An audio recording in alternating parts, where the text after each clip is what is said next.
Welcome to Soundscape Books. You're listening to The Ember Weaver's Bride, a dark fantasy romantic thriller by Darian Cross.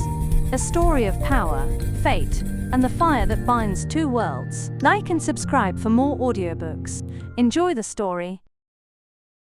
The Ember Weaver's Bride, Chapter 1, The Heist and the Rip. The wind, a raw, mountain-born breath, whipped Maren's dark hair across her face. She hunkered low, the grimy roof tiles digging into her knees, a familiar discomfort. Below, Ash City sprawled, a tangle of iron and stone, its lower districts a labyrinth of shadowed alleys and cramped tenements, where she and Lyra carved out a meager life. But Maren's gaze wasn't on the familiar squalor. It was fixed, unwavering, on the glittering spire of the royal palace, a needle of obscene wealth piercing the fading light. A dull ache gnawed at her stomach, a familiar companion. But tonight, it wasn't just for her own survival.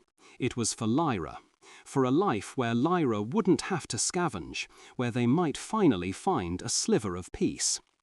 Tonight, Maren vowed, the word a fierce, silent whisper in the wind, I will make that promise real. Her stomach gave a faint, embarrassing growl, a stark reminder of her own hunger. Later, she told herself, pushing the thought aside. Her fingers, nimble and crisscrossed with old scars, traced the worn leather of her pouch, a silent, desperate prayer. This was it. The point of no return. The risks were immense, the consequences unthinkable if she failed. But the alternative, another day of grinding poverty, of Lyra's hopeful eyes dimming, was worse. With movements born of countless similar climbs, Maren detached herself from the rooftop, a shadow melting into the deeper gloom cast by the palace walls.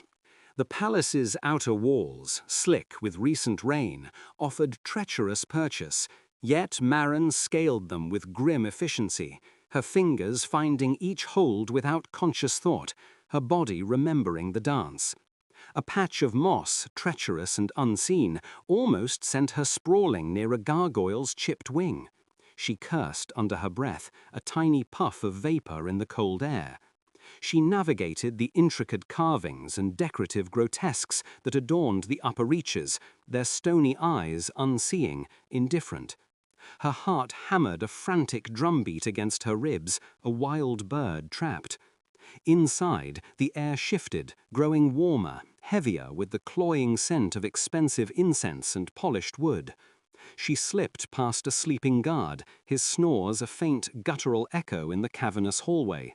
A pressure plate alarm, hidden beneath a tapestry, was bypassed with an almost unconscious twitch of her foot, an instinct for danger as keen as any hunter's.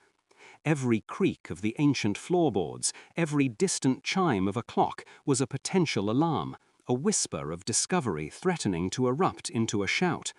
Her target, the legendary silk veil, rumored to be held in the king's private collection, deep within a vault said to be impenetrable. For weeks, Maren had traced its weaknesses in her mind, every rumor, every whisper about its protections. This was the moment to prove those whispers true. She found the hidden seam, a faint, almost imperceptible hum of ancient magic, a signature she'd learned to read, indicating its true nature. With a set of finely crafted picks, she began her delicate work.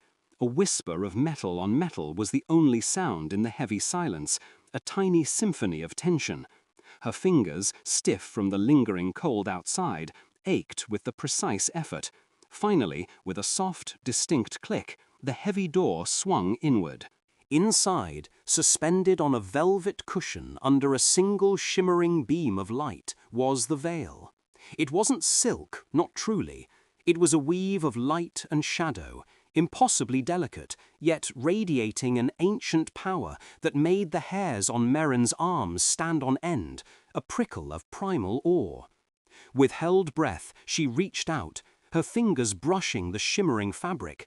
It felt cool, alive, like cold, living light. A thrill, sharp and almost sickening, shot through her. Done it, the thought echoed, a silent shout of triumph. The hard part was over. Now for the escape. She retraced her steps, the priceless veil tucked securely within a specially lined pouch. Just as she cleared the final palace wall, dropping onto a lower rooftop overlooking the alleyways, a glint of steel caught her eye. Her gaze flickered. Movement. Below, a guard, alerted by some unseen disturbance, was rounding the corner. The night, a smear of deep blues and greys, offered little concealment, the city lights a distant, jaundiced glow. "Halt!" a gruff voice bellowed, sharp as a whip crack. Maren didn't hesitate. Survival instinct, honed by years of desperate living, took over. She launched herself across the gap to the next building, her muscles screaming with the effort. A crossbow bolt whizzed past her ear, splintering the stone where her head had been moments before. Then a hot, tearing pain erupted in her side. Another bolt. It tore through her leather tunic and into her flesh. She cried out, a choked gasp, stumbling, her vision swimming, edges blurring into a kaleidoscope of fear and pain. For a split second, an absurd thought pierced the haze. Had she left the window to their hovel open? Lyra would be cold. As she fought to regain her balance, the precious veil jostled from its pouch, snagged on a sharp, ornamental spike jutting from the rooftop. There was a sound like tearing silk, impossibly loud in the sudden ringing quiet, followed by a faint, resonant hum that vibrated through the very air. A single drop of Maren's blood, hot and bright, welled from her wound. It dripped, a ruby against moonlight, onto the torn fabric of the veil. The veil, already shimmering, reacted violently. The tear in its delicate weave glowed with an eerie internal light, expanding, pulsing with an unnatural energy that vibrated through Maren's very bones. She stared, frozen, a cold terror gripping her. The tear in the fabric became a tear in reality itself, a swirling vortex of impossible, sickening colors. A blinding flash erupted, throwing Maren backward, the world momentarily white. The air crackled with raw power, smelling of ozone and something ancient, something wrong. From the heart of the swirling vortex, a figure coalesced.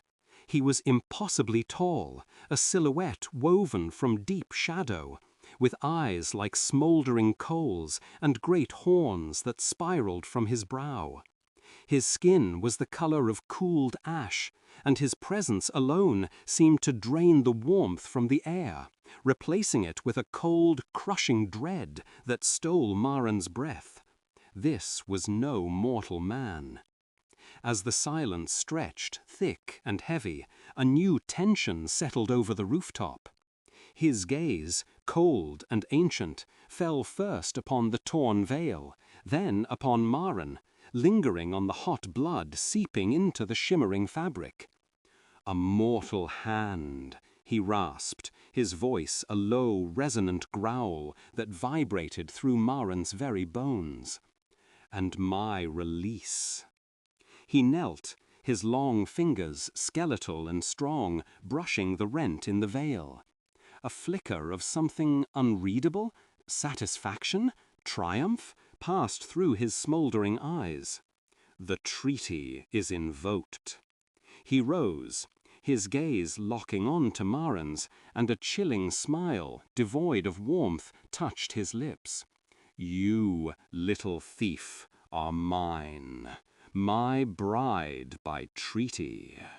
The words hit her like a physical blow, a punch to the gut that stole her breath more effectively than any crossbow bolt. Bride? Treaty? Before Maren could even process the impossible, horrifying implications, a cold, powerful hand clamped around her arm, pulling her roughly to her feet. Her world spun, not just from the searing pain in her side, but from a sudden, sickening certainty. Her life, her freedom, gone. The torn veil, still pulsing with its eerie light, didn't just swirl around them, it consumed them. A blinding, shimmering embrace became a violent, crushing force. The air shrieked, tearing at her ears. She felt herself simultaneously pulled apart and squeezed into nothingness, the world around her dissolving into a maelstrom of impossible sensation. Her grip tightened on the ruined fabric, the demon prince's hold like iron on her arm, as the very fabric of reality unraveled around them. Chapter 2. Abduction to Sangvinar. The world tore. One moment, Maren was clutching the ruined veil, blood dripping onto its shimmering fabric, the demon prince's grip like iron on her arm. The next, a sensation simultaneously crushed and pulled apart, violently flung forward, consumed her entire being. Her stomach lurched, her ears popped. The very air screamed around them, a cacophony of impossible sounds that made her head throb. She squeezed her eyes shut, clinging to the only solid thing she knew, Kaeir's arm, even as it felt like it was ripping her from her own skin. Then, as abruptly as it began, it ended.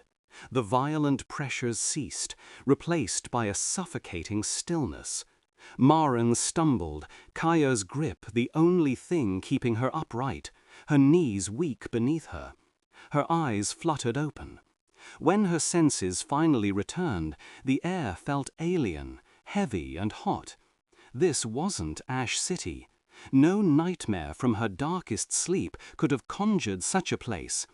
The sky above them was a permanent, bruised crimson, bleeding into hues of burnt orange and deep violet, like a wound across the heavens. The air itself was thick, smelling of sulfur, hot metal, and something else, something ancient and acrid, like burnt bone, that made her throat feel raw. Jagged, ebon mountains clawed at the fiery sky, their peaks sharp as dragon's teeth. Below them, a vast, imposing fortress of volcanic rock and polished black glass rose from the desolate landscape, its spires piercing the lurid heavens like malevolent claws. No birds sang, no wind rustled through trees. Only a deep, resonant hum vibrated through the ground, a pulse from the very heart of this alien world. Her gaze snagged on a patch of strange glowing moss clinging to a nearby rock, its light a sickly green against the crimson sky, utterly out of place. A small, desperate detail in a world of impossible scale. Kaeir, his hand still clamped around her arm, seemed utterly unaffected. His gaze swept over the desolate landscape with a chilling familiarity that made Maren skin crawl. This was his home. He tugged her forward. Maren found her feet moving, though her head felt fuzzy, like she'd been hit. The ground beneath them was not earth, but a strange, deep-hued stone that felt unnaturally warm beneath her worn boots. As they approached the fortress, the massive gates, carved with intricate, terrifying symbols, slowly groaned open. They revealed a cavernous interior lit by an eerie, flickering luminescence that seemed to emanate from the very walls, a ghostly pulse of light. They moved through echoing corridors, the silence broken only by their footsteps and the distant, almost imperceptible whisper of something vast and unseen. Maren's heart hammered against her ribs, a frantic rhythm in the oppressive quiet. She tried to pull away, to wrench her arm free. Kaeir's grip, however, was unyielding, a living vice. A small, frustrated sound escaped her lips, unheard even by herself in the vastness. He didn't even glance at her, his focus solely on their destination, as if she were merely baggage. Finally, they emerged into a vast circular chamber. This was the court, Maren realized, nothing like the grand, bustling halls of Ash City. Instead, it was a silent, chilling tableau. Figures, tall and gaunt, with eyes that glowed like embers, stood motionless along the walls. Their forms were shrouded in deep, flowing robes. Their faces, when Maren dared to glimpse them, were sharp, angular, and utterly devoid of human warmth. Demons, every one of them, and their silent scrutiny felt like 1,000 tiny cuts across her skin. A massive throne, carved from what looked like solidified lava, dominated the far end of the chamber. Maren wondered if the lava was still warm. Probably. A morbid thought, but it was all she had.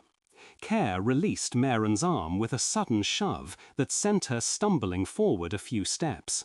The sudden loss of his grip was almost as jarring as his touch. He strode towards the throne, his presence drawing the silent attention of every being in the room, a chilling reverence.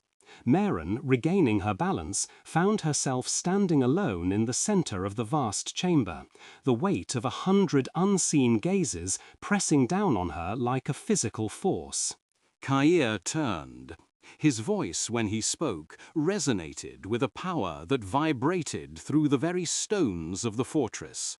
"This mortal," he began, his eyes sweeping over Maren with a possessiveness that made her stomach clench, "is Maren Ashveil. She tore the veil of whispers.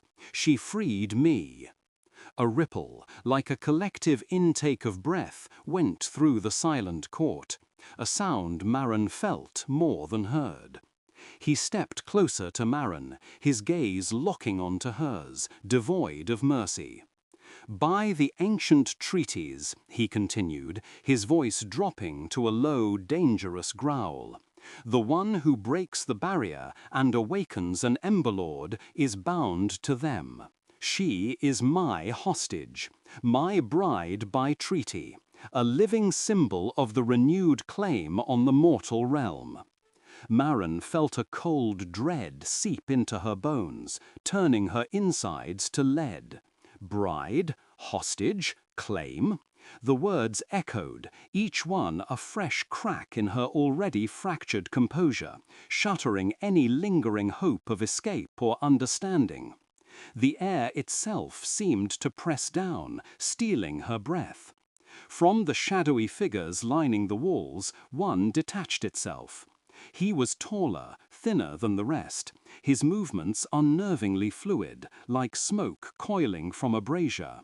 His skin was stretched taut over sharp bones, and his eyes, though ancient and knowing, held a subtle, unsettling gleam of curiosity as they fixed on Maren.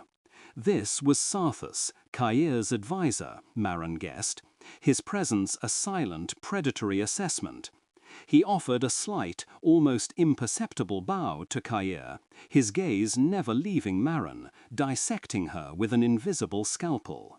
Maren's fear was potent, a bitter taste on her tongue, but beneath it a familiar spark of defiance flickered.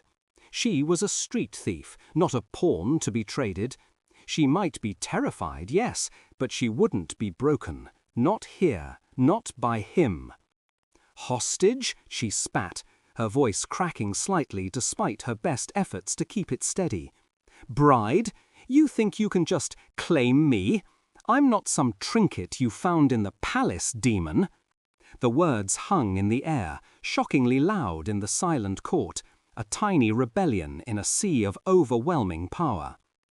Kaeir's eyes narrowed, a dangerous fire igniting deep within them. The air in the chamber seemed to thicken further, pressing down on Maren, stealing her breath. "You will learn your place, mortal," he said, his voice now a low, menacing rumble that promised pain. "You are here by ancient law, and you will serve your purpose." His words were not a threat, but a statement of undeniable fact. Maren felt a surge of desperate courage, a reckless spark against the terror.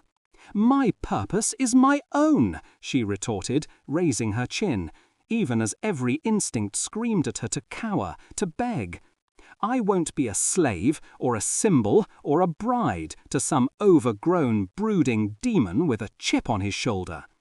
She almost tripped over the last word, but caught herself, refusing to give him the satisfaction.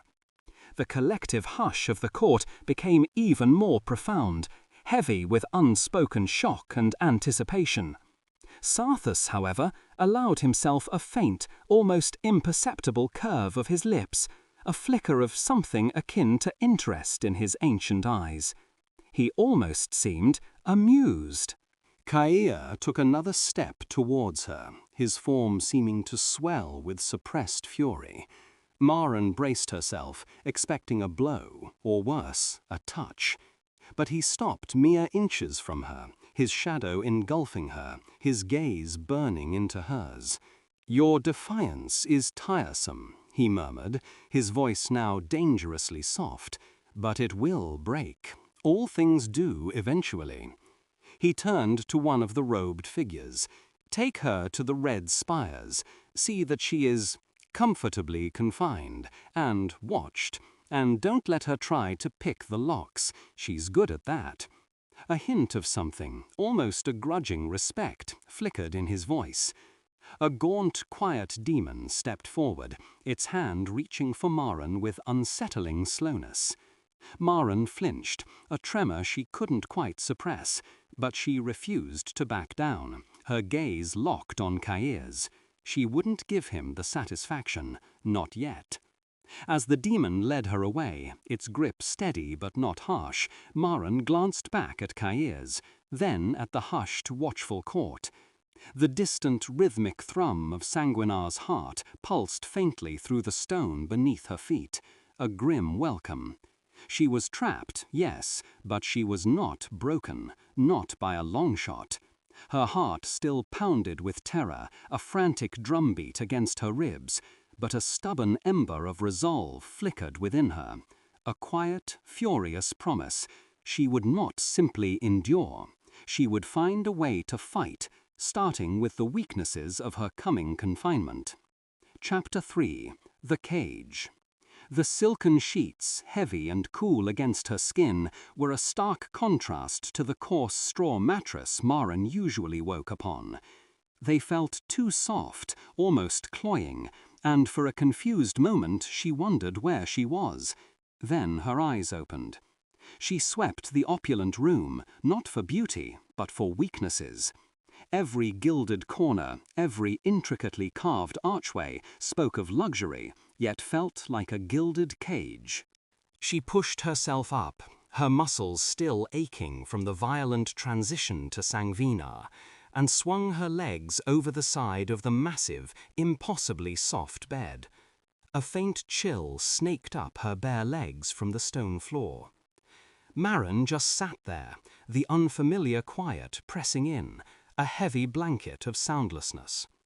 The silence of the chamber was unnerving, broken only by a distant rhythmic thrum. It pulsed from the lower lands, a deep, resonant vibration that seemed to course through the very stone beneath her bare feet. Like a giant sleeping heart, it beat against the stillness. Maren moved with the cautious grace of a predator in unfamiliar territory. Her fingers brushed against heavy tapestries, depicting grotesque, beautiful demons locked in eternal combat. She wondered if the artists had ever seen such creatures, or if they were just nightmares made real. Or maybe they just had really bad dreams. The windows, vast panes of dark volcanic glass, offered a panoramic view of Sangvinar. Jagged spires, rivers of molten rock, all bathed in an eternal smoldering sunset. It felt less beautiful than oppressive, a burning bruise across the horizon. Her gaze narrowed, searching for any sign of a latch, a seam, anything that suggested an exit. The door, a behemoth of black stone and enchanted iron, stood impassive, radiating a faint, cold hum that spoke of impenetrable magic. A knot of dread tightened in her gut.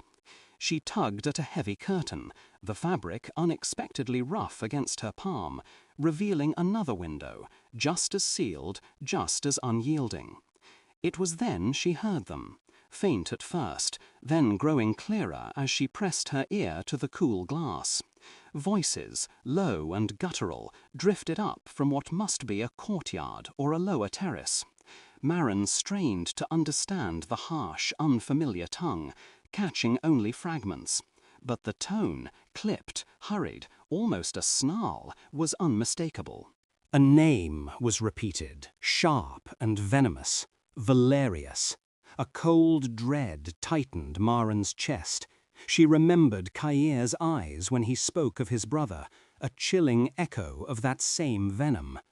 Hours bled into a timeless haze. Maren explored every inch of her lavish prison, from the hidden bathing pools fed by steaming, sulphurous springs, the smell of which made her nose wrinkle, to the overflowing wardrobes filled with silks and leathers she wouldn't be caught dead in. Her stomach rumbled, a stark reminder of how long it had been since she'd eaten. Still, a flicker of her old street rat cunning stirred. Even the most secure cage had its vulnerabilities, and even the most powerful captor had his preoccupations. She began to catalogue everything: the number of guards she occasionally glimpsed through the window, the subtle variations in the rhythmic thrumming of the fortress itself. She even noted a peculiar faint blue glow that pulsed from a distant spire every few minutes, though she had no idea what it meant. The observation felt important, a small piece of a puzzle she hadn't yet begun to solve. The whispers from outside continued, becoming a constant low murmur she learned to filter for key words. Ash City, she heard once, spoken with disdain. Breach.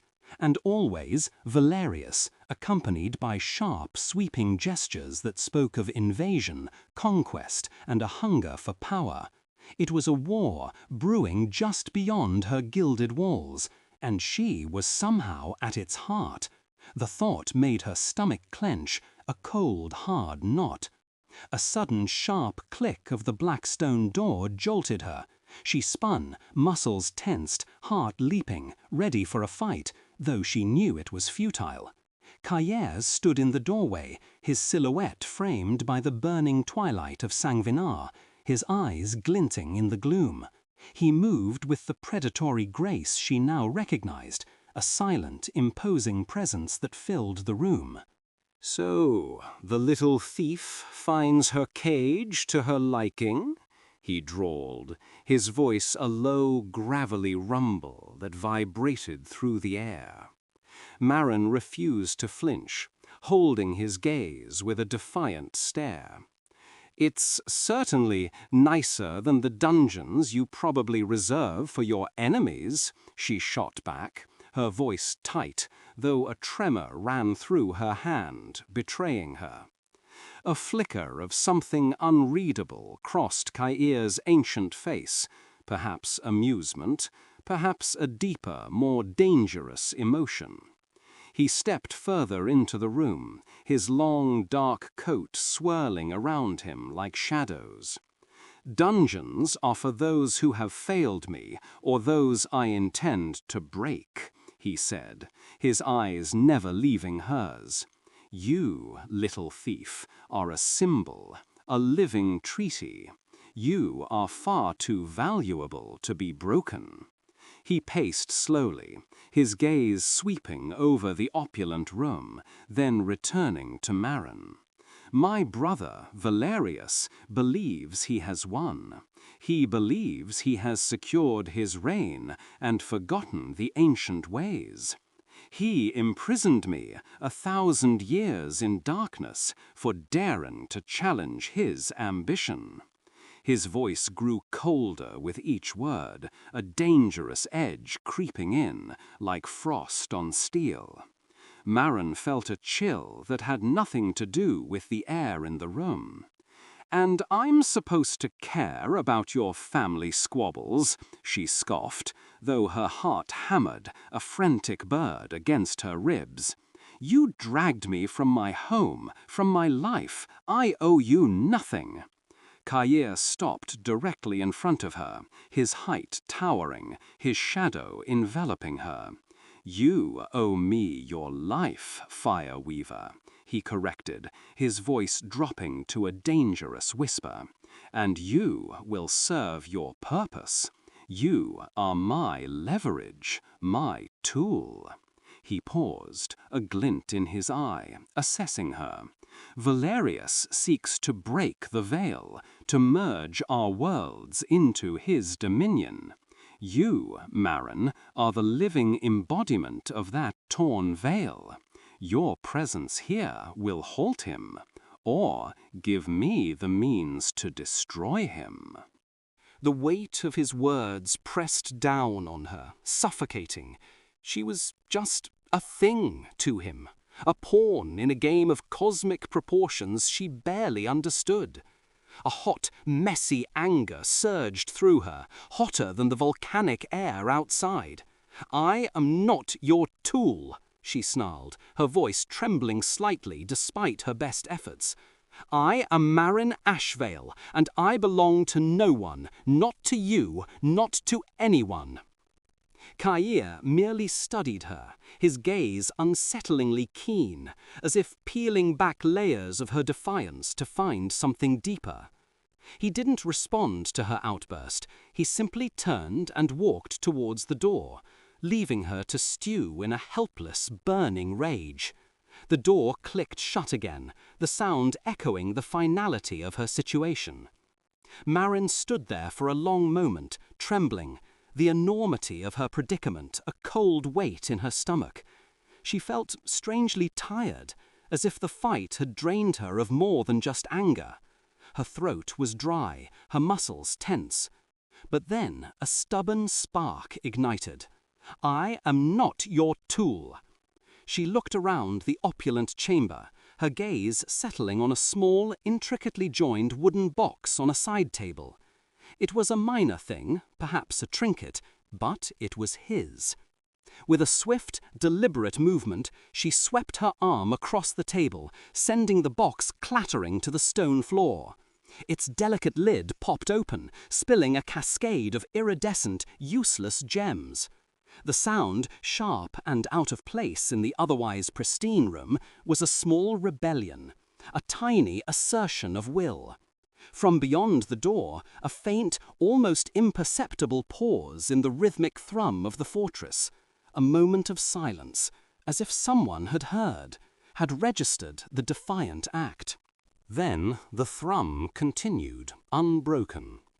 Maren picked up one of the glittering gems, turning it over in her fingers. Beautiful, yes, but worthless to her. Just like this small act of rebellion, perhaps.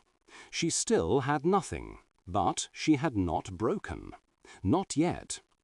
Her gaze hardened as the rhythmic thrum of the fortress shifted, growing closer, accompanied by the distinct heavy scrape of approaching footsteps. The door swung inward, not to reveal Kaeir, but two silent, imposing figures, their faces impassive. Between them, draped over an arm, was a gown of heavy, dark silk, cinched tight at the waist, and a collar of intricate metalwork. A shroud, she realized, for the living. Chapter 4. Whispers and Weaknesses. The heavy silks felt like a shroud, rough against Maren's skin, cinching her waist until she could barely breathe. The intricate metalwork of the collar constricted her throat, an ornate cage. She stood in the antechamber, the low murmuring drone of Sangvinar's court already seeping through the heavy black stone doors, a predatory hum. Every instinct screamed at her to flee, a tremor deep in her belly, an urge to find a shadowy corner and melt into oblivion. But Kaeir's silent guards stood like statues, their gazes unwavering. As the doors swung open, revealing the cavernous hall bathed in the glow of captured volcanic fire, every eye in the room turned to her, 1,000 silent appraisals. The air was thick with the scent of sulphur and something else, something cloyingly sweet and metallic, like old blood. Despite the volcanic fire, a faint chill seemed to cling to the stone, making the hairs on her arms prickle. Demons of every shape and size populated the hall, their forms ranging from subtly inhuman to overtly monstrous, their eyes glinting like slivers of frozen starlight, ancient and sharp with predatory intent. Maren navigated the throng, a doll on display, Kaeir's hand a brand on her lower back, its pressure almost imperceptible, guiding her. She forced herself to meet their stares, observing the subtle shifts in their expressions, the way some averted their gaze, others held it too long, a flicker of contempt or curiosity in their depths. As Kaeir paused to exchange clipped words with a hulking, horned general, Maren subtly redirected her focus, her thieving instincts awakening. She caught a whisper from a pair of slender, serpentine demons nearby. The Veil's integrity, fire weavers long dead, but the blood still sings. The mention of fire weavers sent a prickle of unease down her spine, a faint echo of the Veil's rending. She tucked the information away, a loose thread in the labyrinthine knot of Sangvinar's secrets. For a moment, her gaze snagged on a strange iridescent beetle scuttling across the polished floor, its shell catching the volcanic light. Odd, she thought, then refocused. Later, as the court settled into a more relaxed, though no less tense, atmosphere, Maren found herself near a group of younger, more flamboyant Emberlords. They spoke with a casual cruelty that made her skin crawl, yet their words held kernels of information. Valerius's Gambit, to break the balance, absorb the mortal realm, one sneered, swirling a goblet of liquid the colour of dried blood. He took a long sip, then added, almost as an afterthought, "The old laws are a cage, brother." The other demon, a slender thing with too many teeth, nodded, and the Veil, a threadbare blanket, barely holding. A chill dread seeped into Maren's stomach.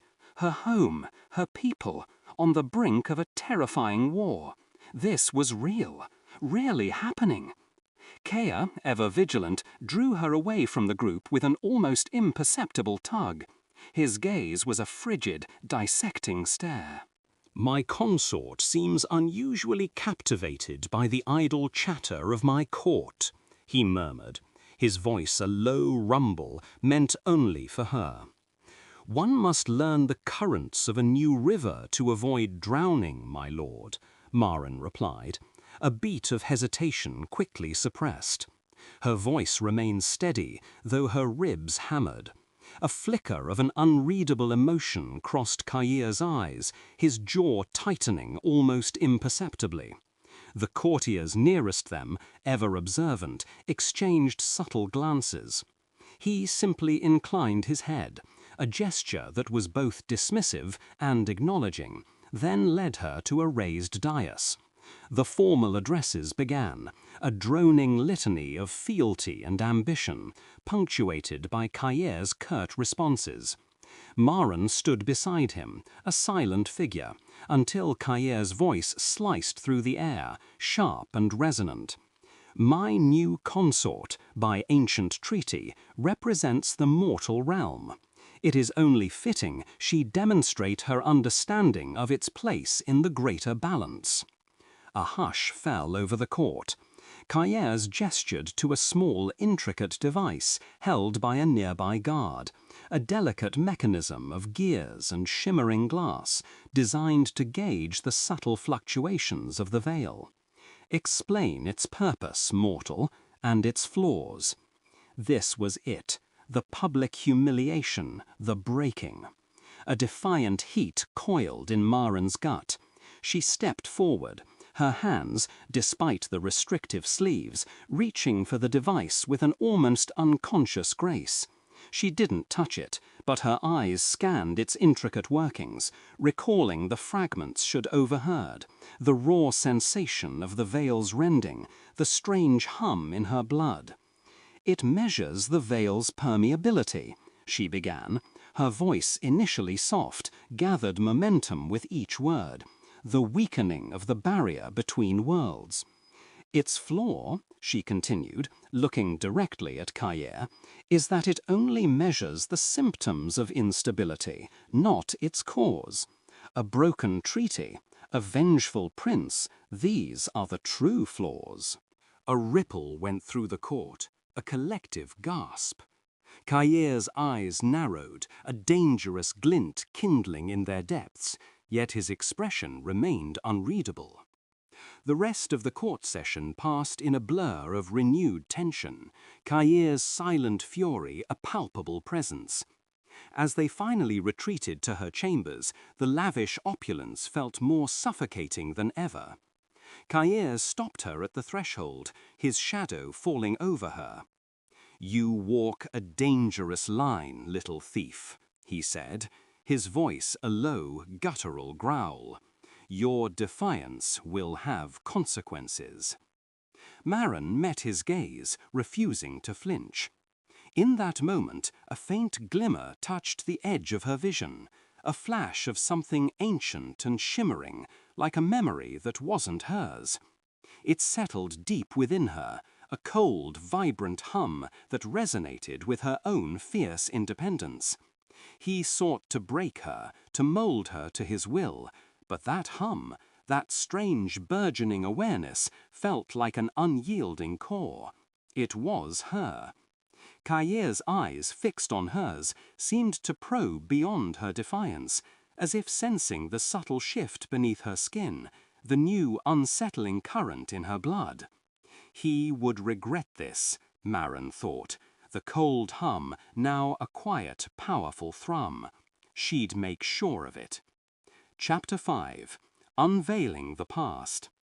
The shimmering fabric of the torn veil, still kept within Kaeir's private chambers, had become a strange, unsettling anchor in Maren's existence. It was more than a mere symbol of her captivity. It was a source of bewildering, disorienting sensations that pulsed at the edges of her perception. It began subtly, a faint glimmer at the periphery of her sight, usually when she was close enough to feel the almost imperceptible hum emanating from its ragged edges. These weren't mere imaginations. They were fleeting, vivid bursts, like ancient memories flashing across her mind's eye, images of figures cloaked in flame, chanting around a glowing altar, or a vast star-dusted cavern. Sometimes whispers followed, a chorus of voices speaking a language that vibrated deep within her bones, a tongue she'd never heard, yet somehow felt she understood. An undeniable pull, like an invisible thread tugging at her very core, drew her to the relic. A sense of its life vibrated beneath her fingertips whenever she dared to touch it, the fabric cool, almost slick against her skin. She tried to dismiss them as the lingering effects of the breach, or perhaps the psychological toll of her confinement, but the intensity only grew. Once she even wondered if she was simply going mad. Kaeir, a creature of ancient senses and keen observation, did not miss the subtle shifts in Maren. He saw the way her gaze would drift to the veil, the slight tremor in her hands after a particularly strong vision, the almost imperceptible flicker in her eyes. It was not the terror he had expected. Instead, he observed a strange, almost magnetic fascination, tinged with fear. He watched her with a predator's patience, his amber eyes tracking her movements, calculating, assessing, trying to decipher the anomaly she presented. This human, this thieving waif, was proving to be far more than the simple hostage he had claimed. The whispers of her connection to the veil, the very thing that had bound her to him, had begun to intrigue him, stirring an ancient, forgotten memory of the veil's true nature. He knew, with a certainty that chilled him, that whatever was happening to Maren was directly linked to the torn fabric, and to something far older than either of them. It was a dangerous variable in his meticulously planned revenge. He needed answers. "Sarthus will prepare the chamber," he told his gaunt advisor, his voice a low rumble. "Bring the girl." One evening, as the eternal sunset bled across Sangvinar's jagged spires, Kaeir summoned her. A beat of silence followed, heavy with implication. Maren found him not in his usual throne room, but in a smaller, more austere chamber, where the air hung heavy with the scent of dried herbs and ancient dust. Sarthus, his gaunt form a shadow against the dim light, was already present, his gaze like a pair of black stone chips dissecting Maren as she entered. The silence stretched, thick and oppressive, broken only by the crackle of a small brazier. Its smoke curled upwards, carrying strange, sweet notes of sandalwood and something acrid like burnt bone. Maren's stomach gave a nervous lurch. She noticed a thin, almost invisible crack running down the wall behind Sarthus, a tiny imperfection in the otherwise smooth stone. Kaeir's voice, when he finally spoke, was low, devoid of his usual mocking edge, holding a note of grim curiosity. Sarthus will conduct a divination, he explained without preamble, to understand the anomaly you present. A cold dread settled in Maren's stomach, a primal instinct screaming at her to flee, to resist. But she knew, from the unyielding set of Kaeir's jaw and the way Sarthus's fingers twitched, that refusal was not an option. Her hands felt clammy. She clasped them behind her back, trying to appear calmer than she felt. Sarthus moved with the slow, deliberate grace of something ancient and unhurried. He gestured towards a low stone slab in the center of the room, upon which intricate symbols had been etched into the dark rock. Maren felt a prickle of fear crawl up her spine as she recognized some of the patterns from the Emberlord script, but others were alien, unsettling. The air grew heavy, thick with unseen energies that pressed against her skin, making her hair stand on end. Sarthus began to chant in a guttural, resonant language that vibrated through the very floor beneath her feet. He produced a small black stone knife, its edge gleaming dully in the brazier's light, and with a swift, practiced motion drew a single drop of blood from Maren's fingertip. The warmth of her blood, startlingly bright against the dark stone, spread across the etched symbols. The chamber seemed to hold its breath. As the blood dried, Sarthus closed his eyes, his voice deepening, becoming a conduit for something vast and ancient. Maren felt a sickening lurch, as if her very essence was being probed, peeled back layer by layer, exposing hidden depths she hadn't known existed. It was invasive, terrifying, and utterly beyond her control. She wanted to scream, but no sound came. The chamber pulsed with an unseen energy. The brazier's flames leaped wildly, casting dancing shadows that seemed to twist into impossible shapes. Sarthus' eyes snapped open, wide and unfocused, filled with a raw, disbelieving shock that even his ancient composure could not hide. A gasp, raw and involuntary, tore from his throat. He stumbled back from the slab, nearly tripping over his own feet, his gaze locking onto Maren. It wasn't with his usual calculating coldness, but with an almost reverent terror. "Fireweaver," he rasped, the word a strained whisper, as if speaking it aloud caused him pain. The blood, the lineage, dormant for 1,000 years. The words hung in the air, heavy with unspoken history, shattering the oppressive silence. Maren felt a jolt, as if struck by lightning. The pieces of her strange visions and the veil's pull suddenly clicked into place with horrifying clarity. Fireweaver, the ancient guardians of the veil, her ancestry. She shook her head, a small, desperate movement. It couldn't be. Kaeir, who had stood utterly still throughout the ritual, his face unreadable, now took a slow, deliberate step forward. His amber eyes burned into Maren with an intensity that promised both danger and a terrifying new purpose. The revelation had stunned him, but in his gaze Maren saw not fear, but a dawning, ruthless calculation. The air in the chamber crackled with the aftermath of Sarthus's revelation, a palpable tension that coiled around them all.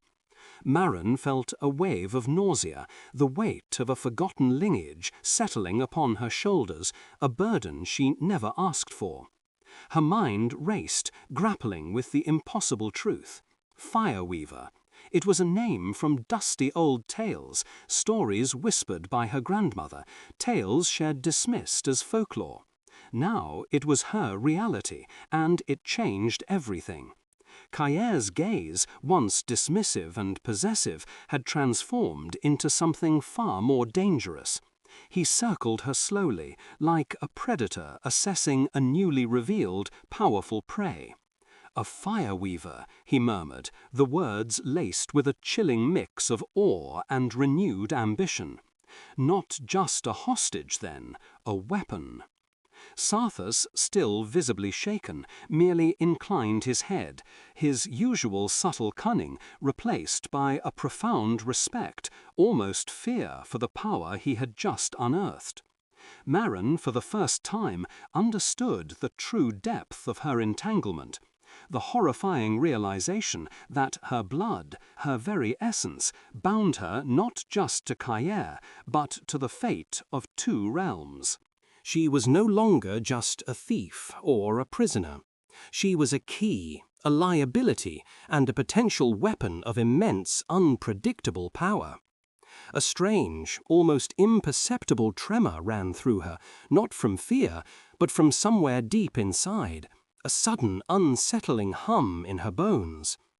The air around her, already thick with the weight of Sarthus' words, seemed to press in, charged with an invisible electric tension.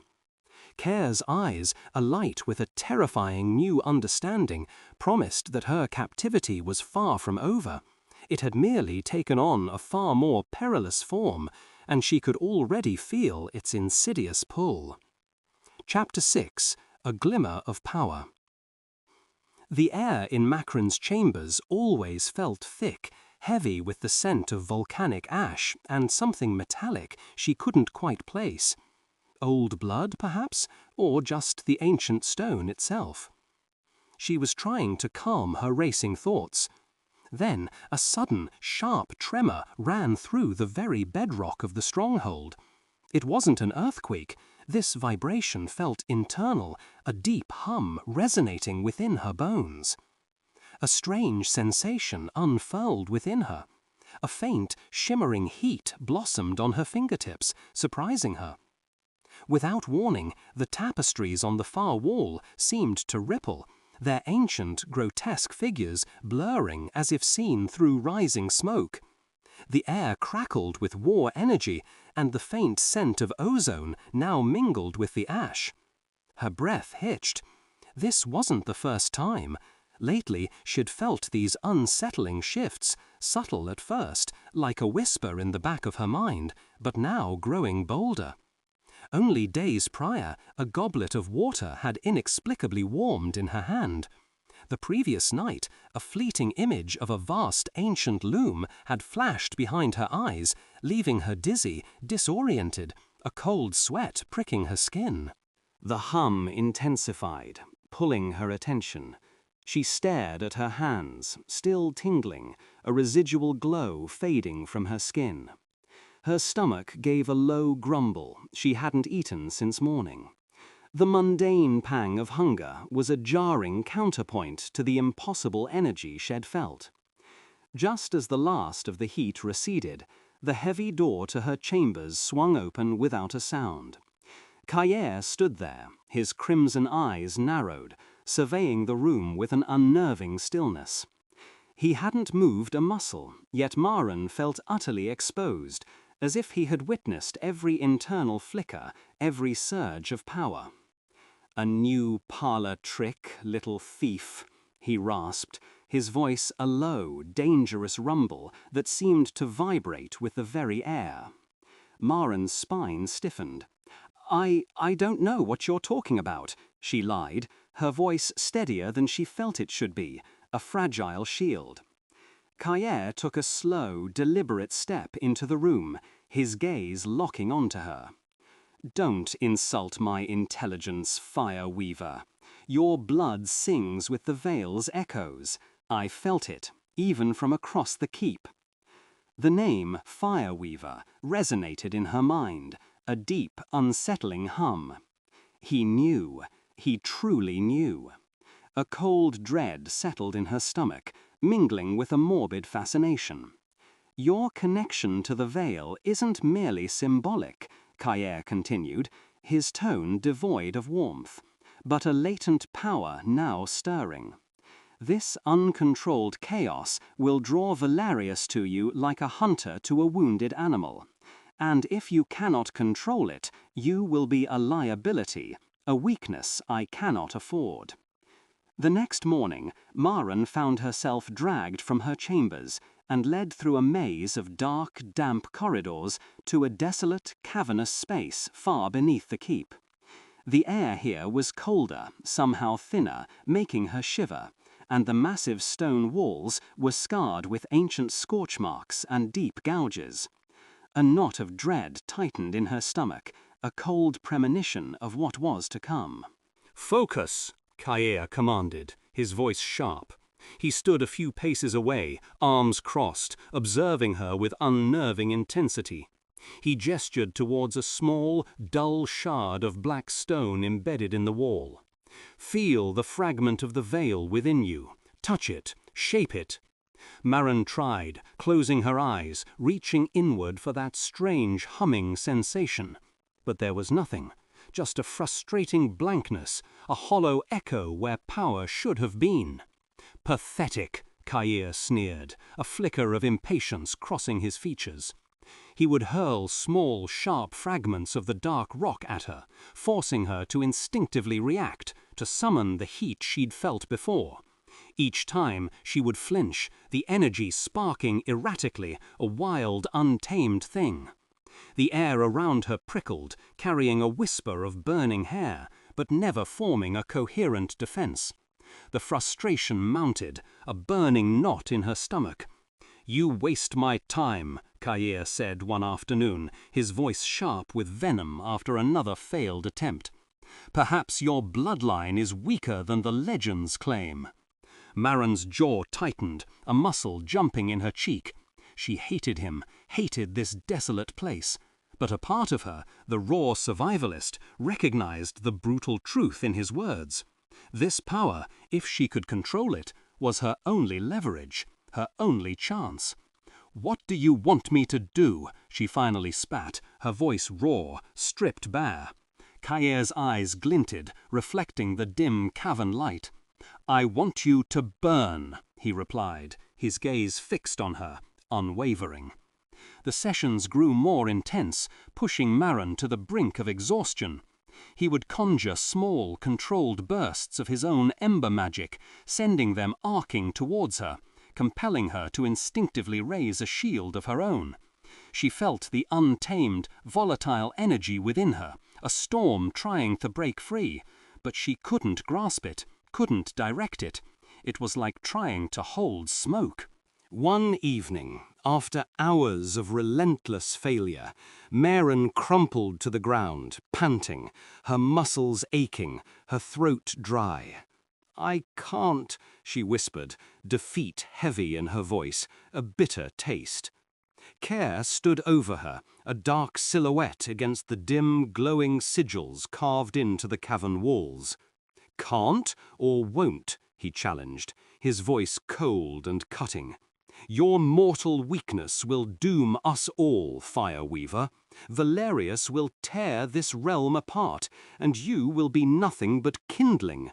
His words clawed at a raw nerve, igniting a potent fury deep within Maren. Kindling? She was no one's kindling. She remembered Lyra, Ash City, the fragile life she'd fought so hard to protect. She glared up at Kaeir, his face unreadable, a cruel indifference in his eyes. He was right. She couldn't afford to be weak. With a guttural cry, a defiant roar tore from her throat. She pushed herself up, every muscle screaming in protest. She focused on the shard of dark rock, not with desperation, but with a sudden burning resolve. A wave of heat erupted from her, not uncontrolled this time, but focused, directed. A thin, shimmering thread of pure energy, like liquid flame, shot from her outstretched hand, striking the dark stone shard with surprising accuracy. The shard didn't shatter. Instead, it pulsed with an internal luminescence, a warmth that spread through the cavern. Maren gasped, not from exhaustion, but from the sheer astonishing shock of it. She had done it. She had controlled it. A surge of power, both thrilling and terrifying, coursed through her veins. Kaeir, who had been watching with a detached air, visibly stiffened. His crimson eyes widened almost imperceptibly, a fleeting shift of something Maren couldn't quite decipher. Surprise? Grudging respect? Passing through them? The glowing shard vibrated once more, before the energy receded, leaving it dull but undeniably warm to the touch. Maren stood there, trembling, but with a newfound power resonating beneath her skin. Silence descended, broken only by Maren's ragged breathing.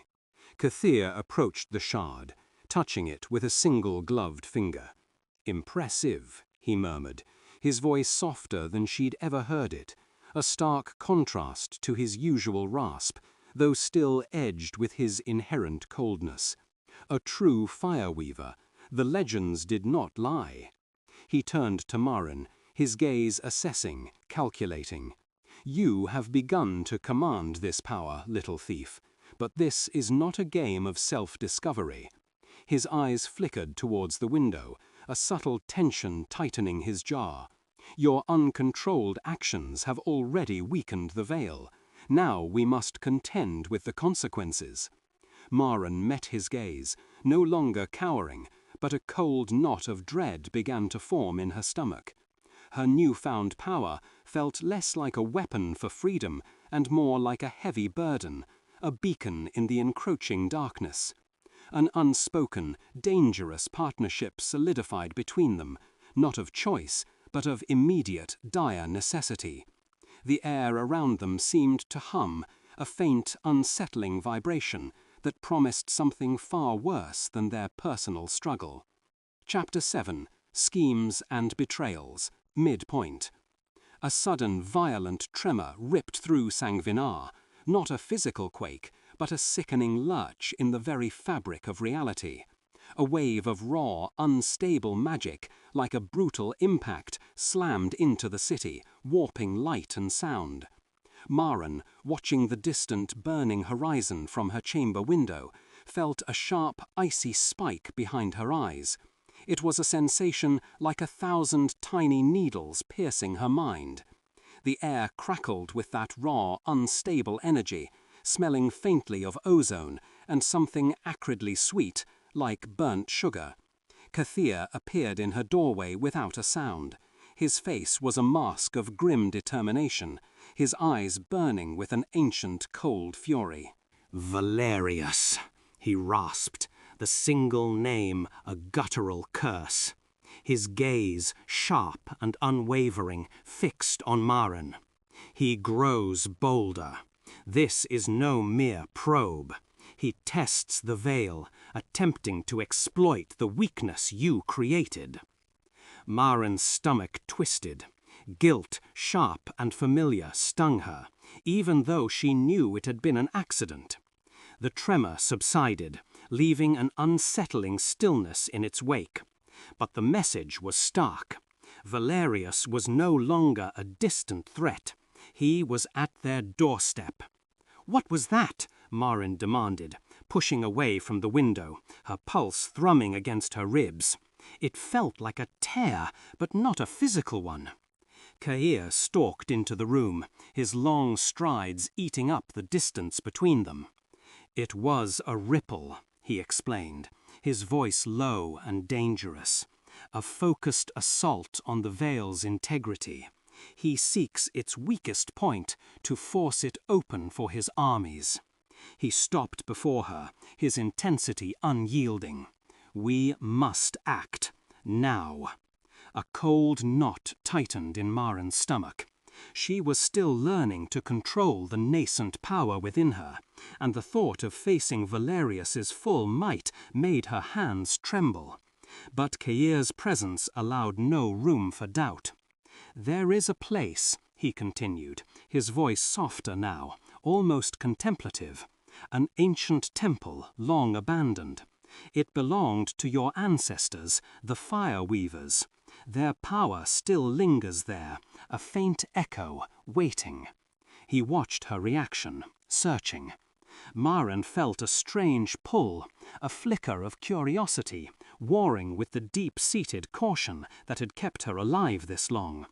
The idea of embracing a power she barely understood, of stepping into a lineage of forgotten magic, was terrifying. But the alternative, inaction, felt worse. The journey to the temple was swift and silent. They rode through desolate, ash-choked plains, where gnarled, blackened trees clawed like withered hands at the perpetually crimson sky. Maren's cloak, though thick, did little against the biting wind that whipped strands of hair into her eyes. The air grew heavier, thick with the scent of ancient dust and the faint tang of something profoundly old. Maren shivered, not from cold, but from the sheer weight of the land's history pressing down on her. She wondered if she'd ever get a proper night's sleep again, one not punctuated by tremors or prophecies. Kaeir rode ahead, a dark silhouette against the fiery horizon, his demeanor unreadable. He had offered only fragments of explanation, just enough to compel her forward. The temple held answers, and perhaps a way to awaken the full potential of her bloodline. As they approached, a massive, crumbling structure rose from the barren earth. Its broken spires reached like petrified spikes towards the sky. It was built of the same dark volcanic rock as Kaeir's fortress, but held a different energy, one of quiet reverence, not brutal power. Rubble lay scattered everywhere, hinting at a past destruction, but the core of the temple still stood, a testament to forgotten craftsmanship. This was once a nexus of their power, Kaeir stated, dismounting, a place where the veil was strongest, where its threads were first woven. Maren dismounted, her boots crunching on ancient debris. A strange low hum vibrated beneath her feet, a subtle pulse that seemed to beckon her deeper. The air inside the temple was cool and still, thick with the quiet of centuries. Light filtered through gaping holes in the ceiling, casting long shifting shadows across the cracked flagstones. Carvings adorned the walls, depicting figures with flowing robes and hands raised as if in prayer or creation, their faces eroded by time. Maren noticed one carving where a small, almost perfectly round stone was embedded in a figure's chest. Odd, she thought, to place a simple rock there. A profound sense of connection stirred within her, a whisper of ancestry in her very bones. "Seek the heart of it," Kaeir instructed, his voice echoing in the vast space. The weavers often hid their most potent artifacts in plain sight, protected by their own magic. Maren moved deeper into the ruins, her senses heightened. She ran her fingers over cold stone, feeling residual energy, faint echoes of lives long past.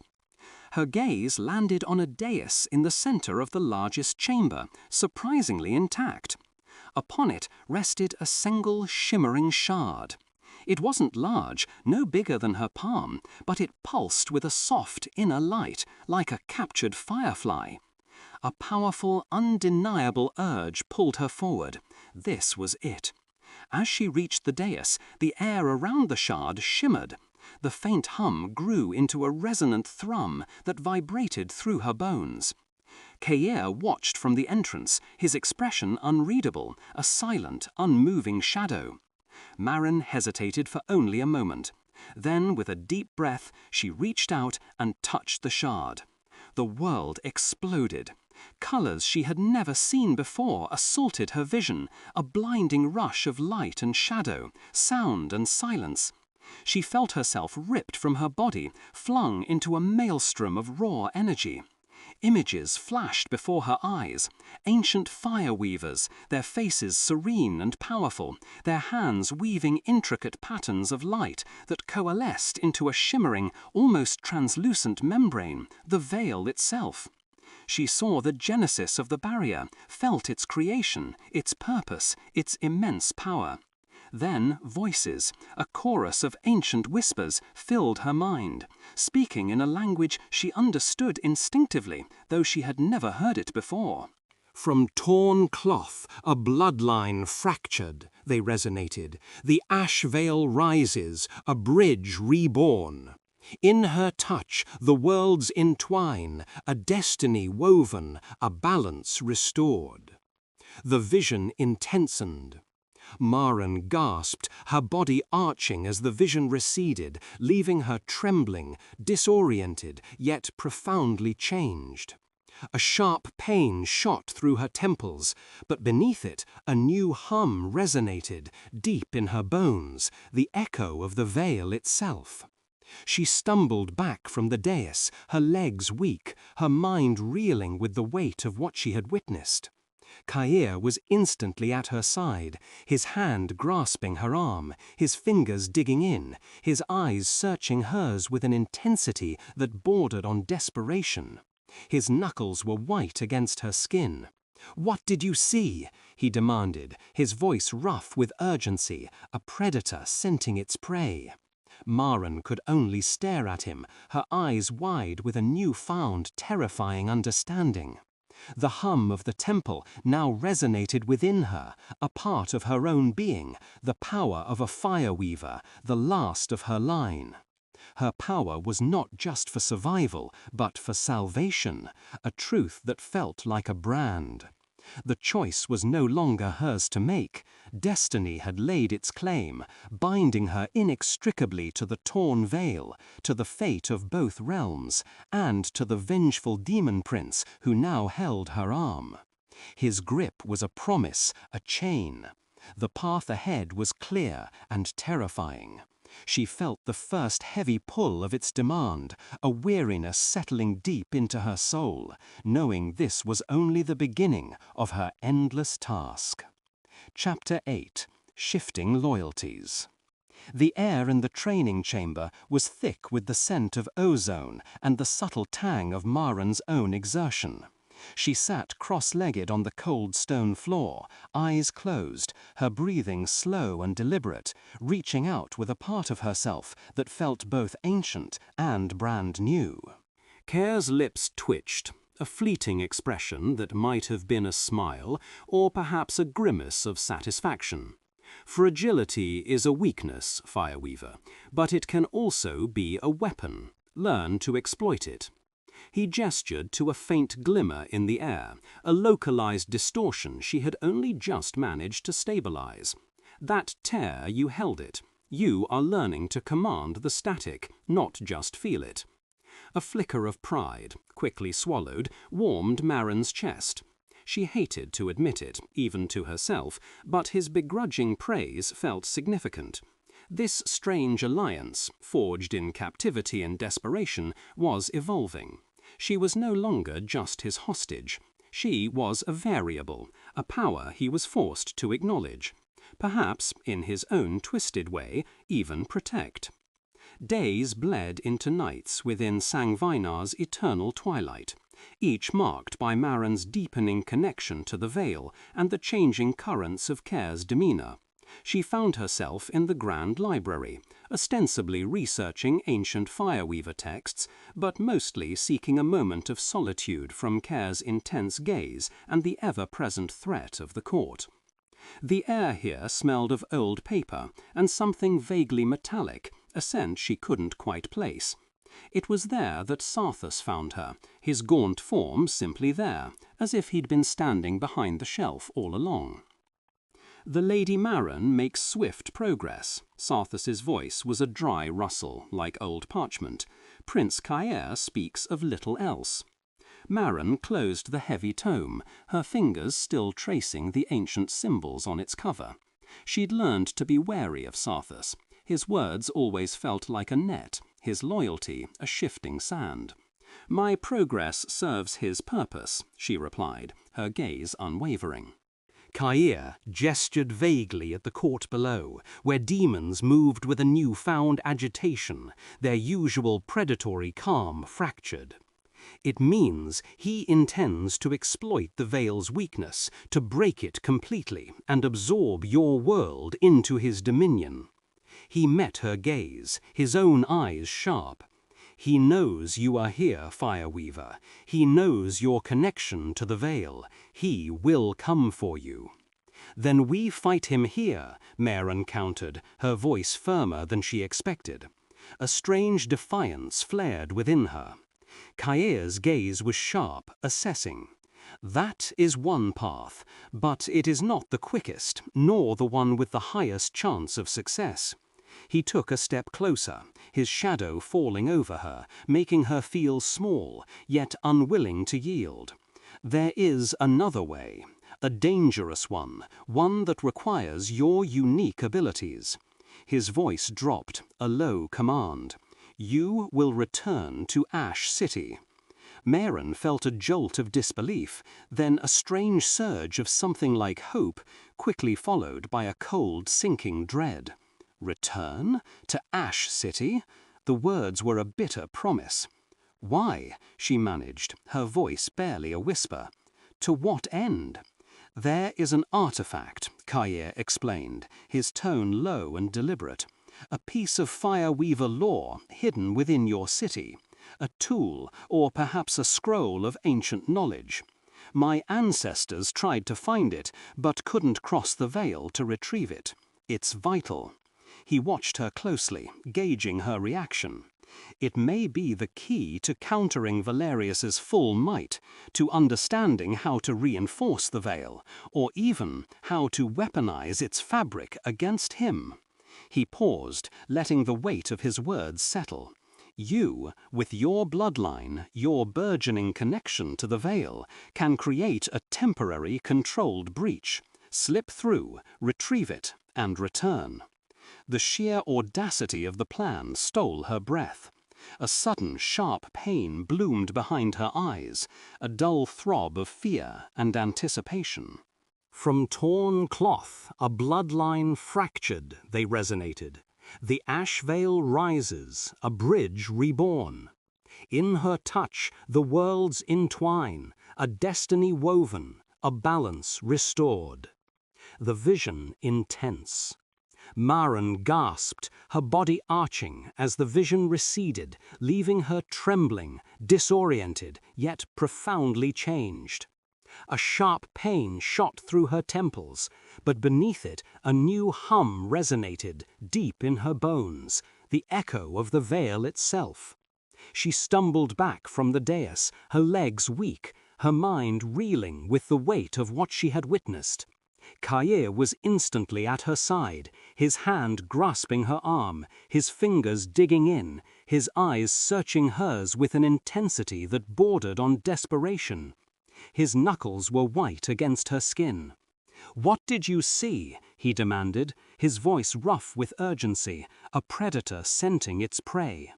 Maren could only stare at him, her eyes wide with a newfound, terrifying understanding. The hum of the temple now resonated within her, a part of her own being, the power of a Fireweaver, the last of her line. Her power was not just for survival, but for salvation, a truth that felt like a brand. The choice was no longer hers to make. Destiny had laid its claim, binding her inextricably to the torn veil, to the fate of both realms, and to the vengeful demon prince who now held her arm. His grip was a promise, a chain. The path ahead was clear and terrifying.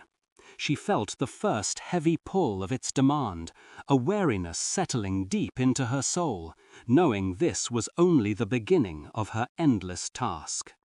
Chapter 8. Shifting Loyalties. The air in the training chamber was thick with the scent of ozone and the subtle tang of Maren's own exertion. She sat cross-legged on the cold stone floor, eyes closed, her breathing slow and deliberate, reaching out with a part of herself that felt both ancient and brand new. Weeks under Kaeir's watchful, often brutal eye had sharpened her senses. Now the veil wasn't some distant, abstract concept. It was right there, a vast, intricate tapestry of shimmering threads. Each strand thrummed with a deep, resonant power, a living membrane separating her world from this one. She could feel the delicate, almost imperceptible distortions where Valerius' influence pressed against it. A flicker, a subtle shift in the weave, and Maren knew she was making progress, slowly, painstakingly learning the language of the barrier. Her lower back ached faintly from the prolonged posture, a dull counterpoint to the intense focus. A shadow fell over her, cool and unsettling. She opened her eyes. Kaeir stood a few paces away, his gaze, dark as polished river stones, fixed on her. The usual sharp edge of his cruelty seemed to have softened, replaced by a possessive scrutiny that made her skin prickle. He was wearing a new cloak, she noticed, the fabric a rich, dark velvet. A small, almost invisible tear marred the shoulder. "You grow stronger," he observed, his voice a low rumble that seemed to vibrate in the very air. "Your touch is less clumsy than a fledgling's." Maren's jaw tightened. Fledgling. His. The words grated, a familiar insult that still managed to sting. Yet a strange, undeniable current of shared purpose now ran between them. It was an uncomfortable truth. He would often appear during her most intense sessions, not to offer comfort, but to push her further, his presence a constant, demanding pressure. "The threads respond," she stated, keeping her voice even. She refused to let him see the effort it cost her. "They are more fragile than you let on." Kaeir's lips twitched, a fleeting expression that might have been a smile, or perhaps a grimace of satisfaction. Fragility is a weakness, Fireweaver, but it can also be a weapon. Learn to exploit it. He gestured to a faint glimmer in the air, a localized distortion she had only just managed to stabilize. That tear you held it. You are learning to command the static, not just feel it. A flicker of pride, quickly swallowed, warmed Maren's chest.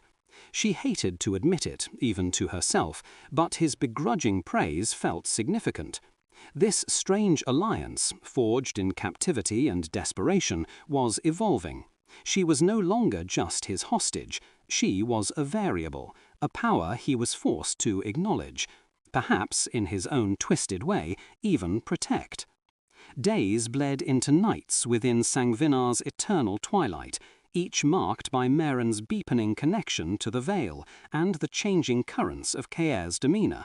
She found herself in the Grand Library, ostensibly researching ancient Fireweaver texts, but mostly seeking a moment of solitude from Kaeir's intense gaze and the ever-present threat of the court. The air here smelled of old paper and something vaguely metallic, a scent she couldn't quite place. It was there that Sarthus found her, his gaunt form simply there, as if had been standing behind the shelf all along. "The Lady Maren makes swift progress." Sarthus' voice was a dry rustle, like old parchment. "Prince Kaeir speaks of little else." Maren closed the heavy tome, her fingers still tracing the ancient symbols on its cover. She had learned to be wary of Sarthus. His words always felt like a net, his loyalty a shifting sand. "My progress serves his purpose," she replied, her gaze unwavering. Sarthus leaned closer. His eyes, dark as chips of polished stone, gleamed with an unsettling intelligence. "And what of your purpose, Fireweaver? Does your power not serve you first?" He picked up a discarded scroll, examining its intricate script. "The Emberlords, for all their might, are creatures of habit. They seek to break the veil, yes, but they also seek to control it. And those who control it wield a power greater than any throne. The implication hung in the air, heavy and intoxicating. A path where Maren's power could be her own, not merely a tool for Kaeir's revenge. Kaeir would not tolerate such ambition, Maren stated, testing him, watching his face for any tell. Perhaps, Sarthus murmured, a ghost of a smile playing on his lips. Or perhaps he merely sees what he wishes to see, a weapon for his war. But a weapon can turn, can it not, or choose its own wielder? He placed the scroll back down, his movements precise. Remember, Lady Maren, loyalty is a choice, and sometimes the wisest choice is to serve oneself. With a final enigmatic glance, Sarthus simply turned and walked away, his footsteps barely audible. Maren was left alone with a sudden chill. His words resonated in her mind, a low thrum that started to echo with a dangerous sense of possibility. The thought, once sparked, began to smolder. Maren found herself drawn to the desolate fringes of Sangvinar, a place of broken spires and silent, ash-covered ruins, far from the prying eyes of the court. This was where she could truly test the limits of her newfound control. Here, the veil felt thinnest, almost a whisper away from her own world. Her heart hammered, a frantic drum against her ribs, a strange blend of terror and a fierce, desperate hope. She closed her eyes, focusing her will. Lyra's face sprang to mind, the familiar grime of Ash City, the desperate hope that pulsed through her friend. Maren reached out, not to tear, but to part the threads, to create a momentary, controlled breach. The air around her shimmered, crackled with raw energy. The faint, glowing fabric of the veil rippled under her touch. It was brutally difficult, like pulling apart woven steel with bare hands, but she pushed. She was fueled by the desperate need to connect, to send a sign. A faint, almost imperceptible tear formed, a pinprick of light from another dimension. Through it, she poured her intent, a silent, coded message, a flicker of her presence. She hoped against hope that Lyra, with her street-smart intuition, would feel it, recognize it. A profound exhaustion washed over her, her muscles screaming, but beneath it, a soaring, undeniable hope. The tear snapped shut, leaving only the lingering scent of ozone and the quiet hum of the veil. Maren slumped, her body trembling, but a fragile smile touched her lips. She had done it. She had reached out. Moments later, Kaeir was simply there, his entry as silent as always. He surveyed the area, his gaze sharp, but seemed to find nothing amiss. Maren met his eyes, a strange mix of defiance and a newly forged bond swirling within her. She had acted on her own, a secret kept even from him. Yet even as the ozone scent faded, she felt the subtle shift in the air, a prickle of unease that had nothing to do with her exertion. As the eternal sunset of Sangvinar bled across the jagged peaks, casting long, unsettling shadows, Maren felt the flicker of hope shed ignited. But beneath it, a growing chill. Sarthus' words lingered, a low, persistent whisper in her mind. Loyalty is a choice. The path ahead was still treacherous, and she knew, with a sudden, cold certainty, that not all choices were easy. The whispers of the impending storm had already begun to reach even this high, secluded place. Chapter 9. The Mortal Gambit. The whispers started in the deeper corridors of Sangvinar, then slithered through the court like a cold draught. A thick, suffocating tension clung to every shadow, every hushed conversation. Wary glances exchanged between the demonic courtiers became the new language of the court. Maren felt the shift in the very air, a prickling unease that settled on her skin, colder than the ash-laden winds outside. It felt like 1,000 tiny needles, or maybe just her own nerves fraying. Valerius' forces, it was said, were no longer merely gathering, they were a storm, undeniably massing on the edges of the veil. The barrier between worlds, already compromised, thinned further with each passing hour. It vibrated with an almost audible hum of impending collapse. Sarthus' words from their last encounter, "Loyalty is a choice," echoed in her mind, a low, persistent thrum. She knew, with a sudden, cold certainty, that not all choices were easy. The hardest, she suspected, were just starting to brew. Kaeir found her by the black stone window, staring out at the perpetually crimson sky. The distant, sickly glow of the Emberlord capital was a stark reminder of their precarious position. His approach was silent, as ever, but the air around him crackled with a new, urgent energy. "Valerius makes his move," Kaeir stated, his voice, for once, devoid of its usual mocking edge, just grim clarity. "He aims for the mortal realm directly. Ash City will be his first prize." Maren's breath hitched. Ash City?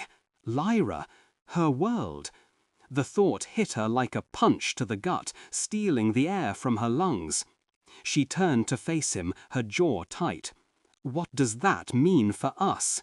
Kaeir gestured vaguely at the court below, where demons moved with a newfound agitation, their usual predatory calm fractured. "It means he intends to exploit the Veil's weakness, to break it completely, and absorb your world into his dominion." He met her gaze, his own eyes sharp. "He knows you are here, Fireweaver. He knows your connection to the Veil. He will come for you." "Then we fight him," Maren countered, her voice firmer than she expected. A strange defiance flared within her. Kaeir's gaze was sharp, assessing. "That is one path, but it is not the quickest, nor the one with the highest chance of success." He took a step closer, his shadow falling over her, making her feel small, yet unwilling to yield. "There is another way, a dangerous one that requires your unique abilities." His voice dropped, a low command. "You will return to Ash City." Maren felt a jolt of disbelief, then a strange surge of something like hope, quickly followed by a cold, sinking dread. Return to Ash City? The words were a bitter promise. "Why?" she managed, her voice barely a whisper. "To what end?" "There is an artifact," Kaeir explained, his tone low and deliberate. "A piece of Fireweaver lore hidden within your city. A tool, or perhaps a scroll of ancient knowledge. My ancestors tried to find it, but couldn't cross the veil to retrieve it.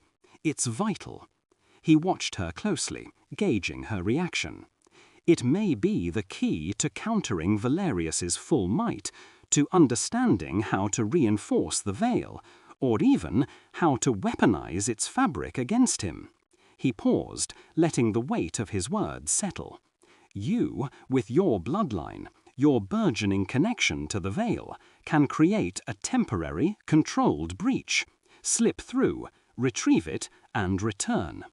The sheer audacity of the plan stole her breath. A sudden, sharp pain bloomed behind her eyes, a dull throb of fear and anticipation. "Return to Ash City, see Lyra, but also walk back into the maw of a lion, knowing Valerius' forces would be closing in. It was a fool's errand, a suicide mission." Her stomach growled, a mundane protest against the terror coiling in her gut. And yet, Ash City, Lyra, her faint message, a mere flicker of her presence, had reached her friend. Lyra would be waiting, hoping. This was her chance, perhaps her only chance, to protect her home, to gain leverage, to truly assert her own agency in this demonic, twisted game. The choice felt like a jagged shard in her gut. Trust her captor, risk everything, or watch her world burn.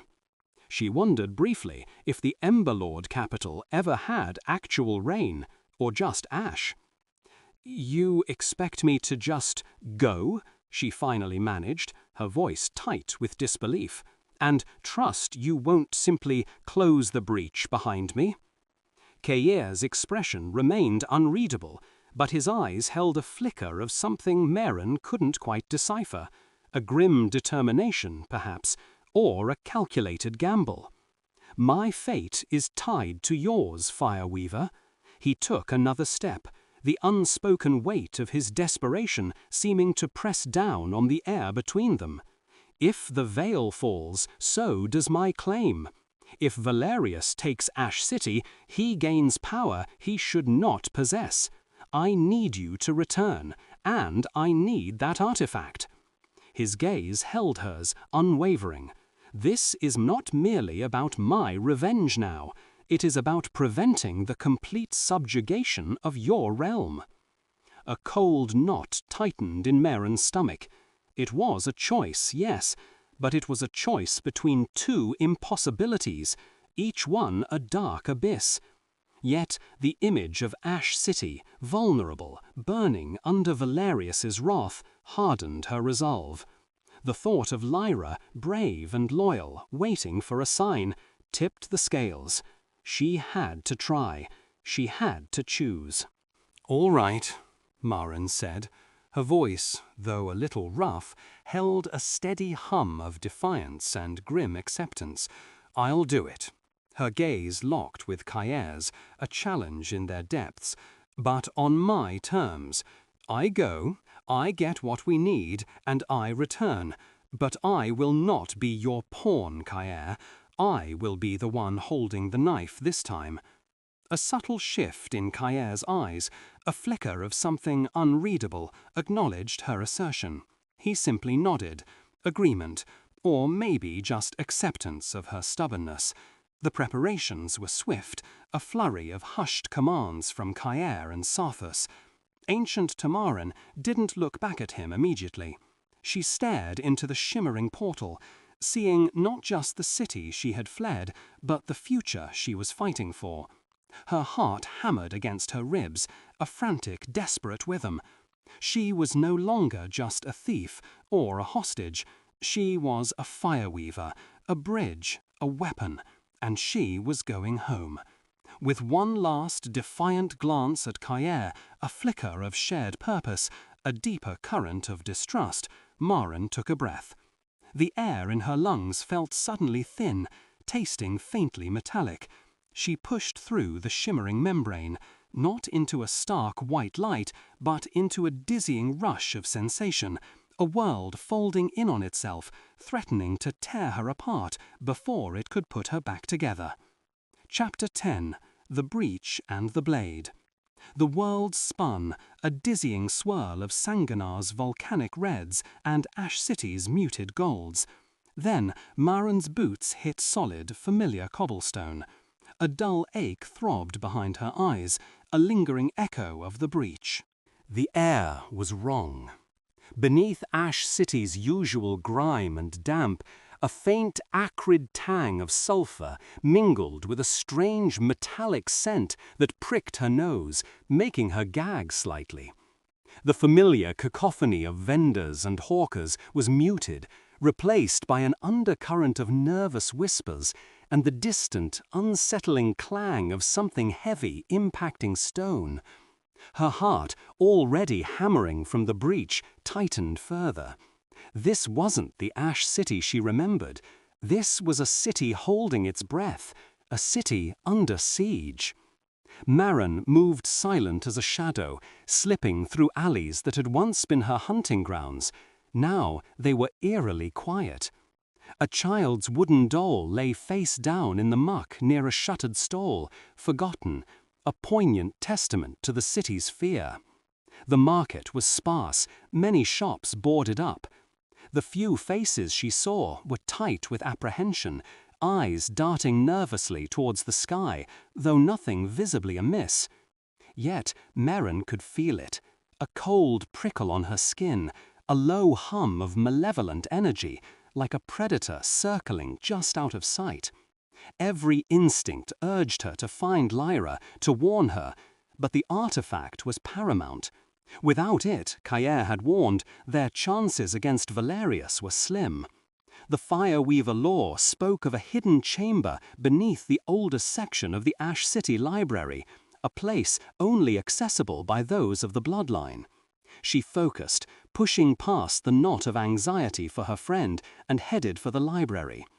Navigating the ancient, dust-choked corridors, Maren found the hidden passage not through brute force, but through a subtle resonance in the stone, a faint echo of her own burgeoning power. The chamber beyond was small, unassuming, but the air within thrummed with a potent, ancient energy that made her teeth ache. On a simple pedestal, almost camouflaged against the wall, lay a slender, wickedly curved dagger. Its blade wasn't metal, but a dark, unyielding rock, faintly pulsing with a soft, internal light. It felt alive. This was it, the blade of Aethel, said to be capable of cutting through the very fabric of the veil itself, not to tear, but to reweave. She wrapped it carefully. The cold weight of it made her shiver despite the urgency, a comfort and a terrifying responsibility all at once. With the artifact secured, Maren's focus snapped back to Lyra. She knew where her friend would be. The hidden cellar beneath the old bakery, their usual meeting spot, now likely their last refuge. The journey there was fraught with more unsettling signs. Abandoned wagons, a scattering of strange soot-like ash that wasn't from a hearth fire, and the occasional guttural snarl carried on the wind. A sudden gust blew dust into her eyes, making them water. When she finally slipped into the bakery cellar, the sight of Lyra, huddled with a handful of grim-faced citizens, brought a choked sound of relief to Maren's throat. Lyra's eyes, wide with disbelief and then a shaky, fierce joy, locked on to Maren's. Around them, a small, hardened group of faces Maren recognized. A grizzled old smuggler, a nimble pickpocket, a scarred former guard. All looked ready for a fight, their weapons crude but held with conviction. "Maren, you mad woman! You're alive!" Lyra whispered, pulling her into a fierce embrace. A tear traced a path through the grime on her cheek. "We thought the whispers from the lower lands, the tremors." "I'm more than alive, Lyra," Maren replied, her voice low and urgent. She pulled back, her gaze locking onto her friend's eyes. "I brought back a piece of Ash City, and a warning. Valerius is coming. He plans to tear the veil completely, to claim this world." Maren gestured to the dark stone weapon clutched tight in her hand. "The veil is thinning, faster than we thought. Valerius's power is growing, and this," she tapped the ancient blade, "is the only thing that can stop him." The faces around them darkened, a collective tightening of jaws. There was no panic, only a grim resolve. "We've seen the signs," Lyra confirmed, her gaze sweeping over their small group. "The shadow creatures at the city's edge, the strange sickness, the fear. We knew something was wrong. We've been preparing as best we can. What do you need us to do?" Maren took a breath, the metallic tang still sharp in her nose. "Lyra, you and your people need to secure the breach point. Create a diversion if you have to, draw their fire. I'll use the blade to re-enter Sangvinar." She looked at each face, her gaze firm. "The tear will be unstable, and Valerius will be looking for me. We need speed and silence, and a clear path." Borin, the grizzled smuggler, cleared his throat. "And if you don't make it back through, lass?" Maren met his gaze, a flicker of something unreadable in her eyes. "Then you keep fighting until the last breath." As they finalized their desperate preparations, A sudden, violent tremor shook the cellar. Dust rained from the ceiling, and a distant roar, unlike anything mortal, vibrated through the very stones. Then came the sound. It wasn't just a distant roar anymore. It was a cacophony of shrieks, the thunderous beat of leathery wings, and the unmistakable, sickening rip of reality itself. The sulphurous tang in the air intensified, burning Maren's throat.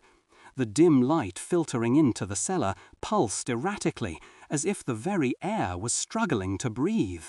Above ground, the sounds of battle erupted, terrified screams of mortals, the clash of steel against something far harder, the guttural cries of demons.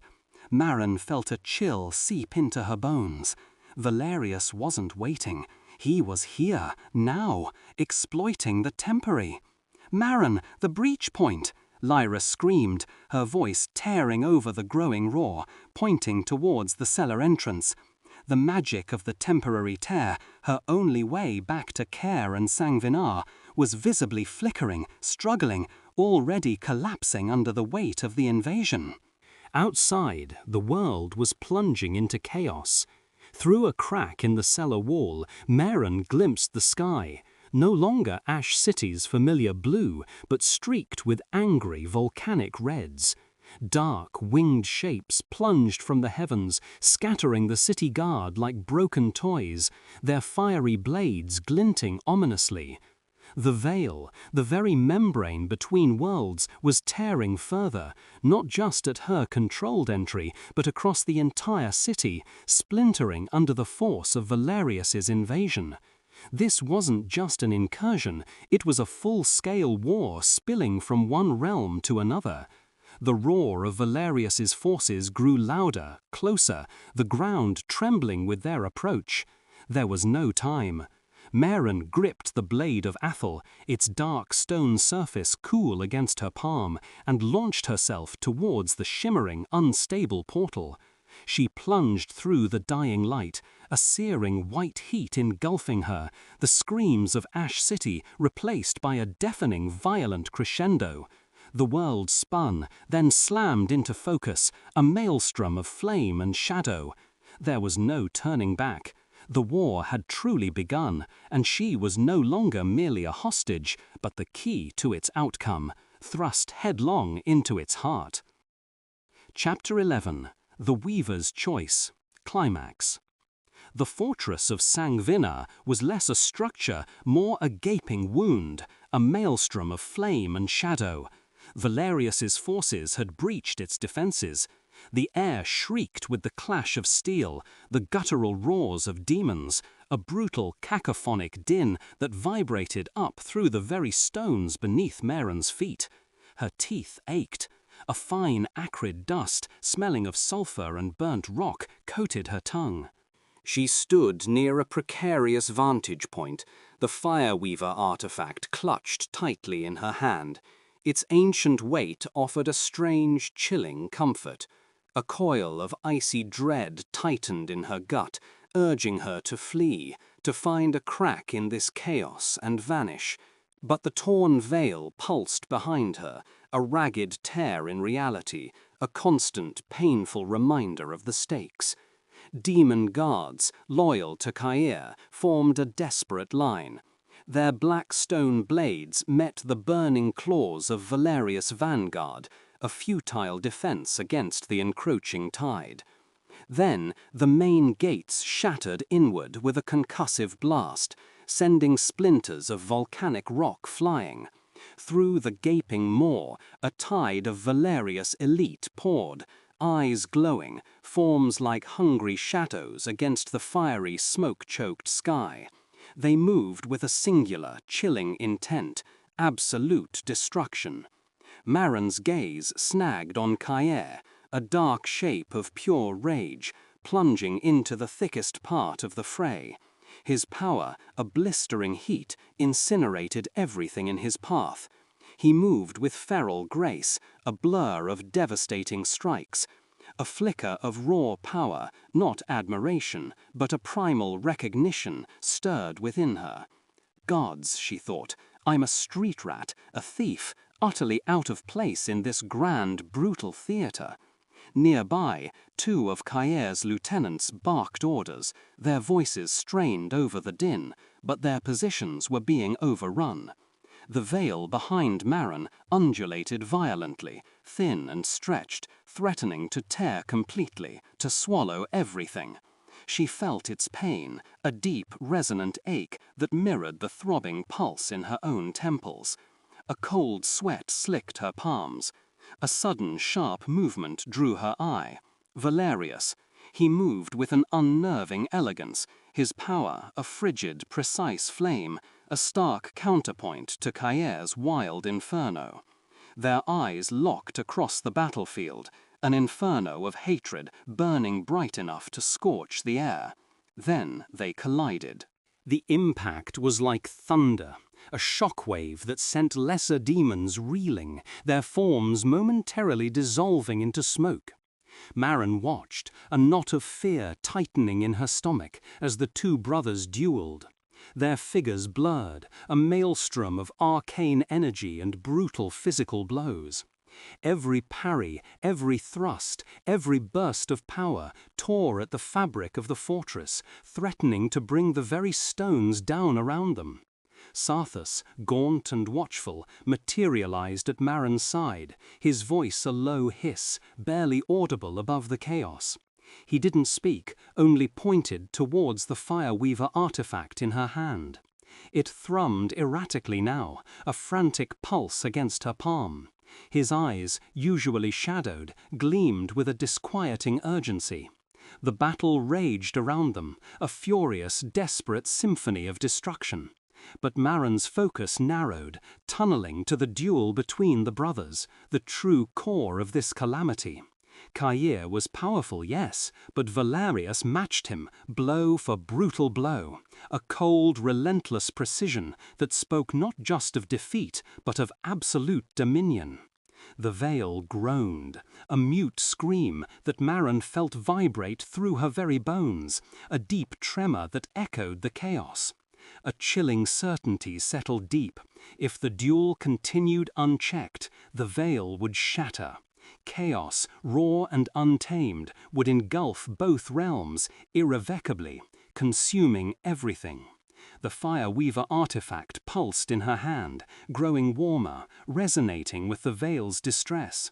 It felt like a key, a solution glimmering just out of reach, but also an immense, terrifying burden. Suddenly, Valerius disengaged from Kaeir. His eyes, cold and calculating, cut through the chaos, finding Maren.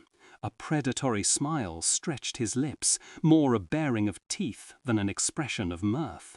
He moved with blinding speed, bypassing the remaining defenders as if they were ghosts.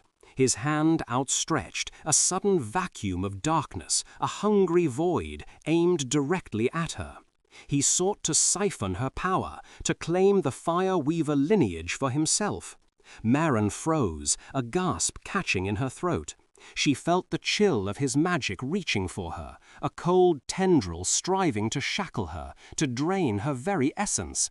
But before Valerius could touch her, Kaeir moved.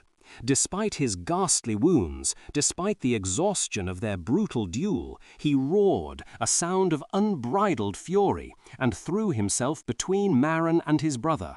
He took the full, crushing force of Valerius' attack.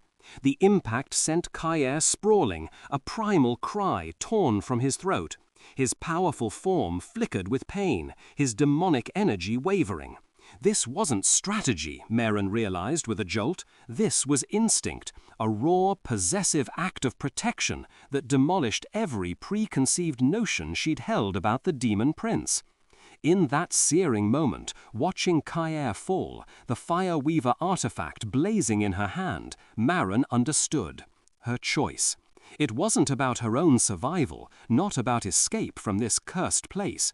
It was about protection. For both worlds, for the precarious balance, and for this vexing ancient demon she'd somehow come to care about. Her hands trembled, a physical manifestation of the seismic shift within her, but the decision felt unyielding. A wave of primal creative power surged through Maren, radiating from her core, through the artifact, and into the torn veil. It wasn't the destructive fire of the Emberlords, not the searing heat of battle, but a resplendent, humming energy, ancient and alive. It felt like the very breath of creation. The threads of the veil, which had been unraveling, snapped taut, then began to mend, not simply closing the wound, but reweaving themselves into a new, complex tapestry of light and shadow. Colors Maren had never seen before erupted across the dimensional barrier, an explosion of untamed, creative magic swirling into existence. Valerius screamed, a sound of anguish and wrath, as the reweaving veil slammed into him. It was a physical force, a tidal wave of pure energy that assailed his demonic form, weakening him, pushing him back with undeniable might. His forces, caught in the backlash of the veil's sudden regeneration, staggered, their forms flickering, their power dwindled to embers. The reweaving was complete. The veil shimmered with Maren's new magic, a luminous, undeniable extension of her will. Valerius, his face contorted with powerless fury, glared at Maren, then at the newly formed barrier. Defeat was etched into every line of his face. With a final, frustrated snarl, he ordered his depleted forces to withdraw. They melted back through the still porous edges of the veil, leaving Sangvinar in a hushed, echoing silence. Kaeir pushed himself up, bruised and bleeding. His gaze, fixed on Maren, held no anger, no accusation, but a complex blend of exhaustion, grudging admiration, and something Maren couldn't quite decipher. The veil pulsed softly now, a steady, vibrant rhythm against the lingering echoes of chaos. No longer a torn wound, it was a freshly woven membrane that shimmered with an unfamiliar yet steadfast light, a luminous, internal glow that Maren felt deep in her core. Maren swayed, utterly depleted, the artifact slipping from her numb fingers to clatter softly on the scorched stone. A strange, delicate peace settled over her, a quiet after the storm. She had chosen, and in that choice she'd found a power beyond her wildest imaginings, a future irrevocably bound to this transformed barrier. Her head throbbed, but the world felt quieter, lighter, imbued with a new, profound awareness. The silence that followed Valerius's retreat was dense, heavy with a battle won, a sacrifice made, and the daunting, unspoken question of what came next. Chapter 12. New Dawn, New Rules. The stillness that settled over Sangvinar after Valerius's retreat was almost deafening. Only the faint, resonant hum of the newly rewoven veil broke the silence.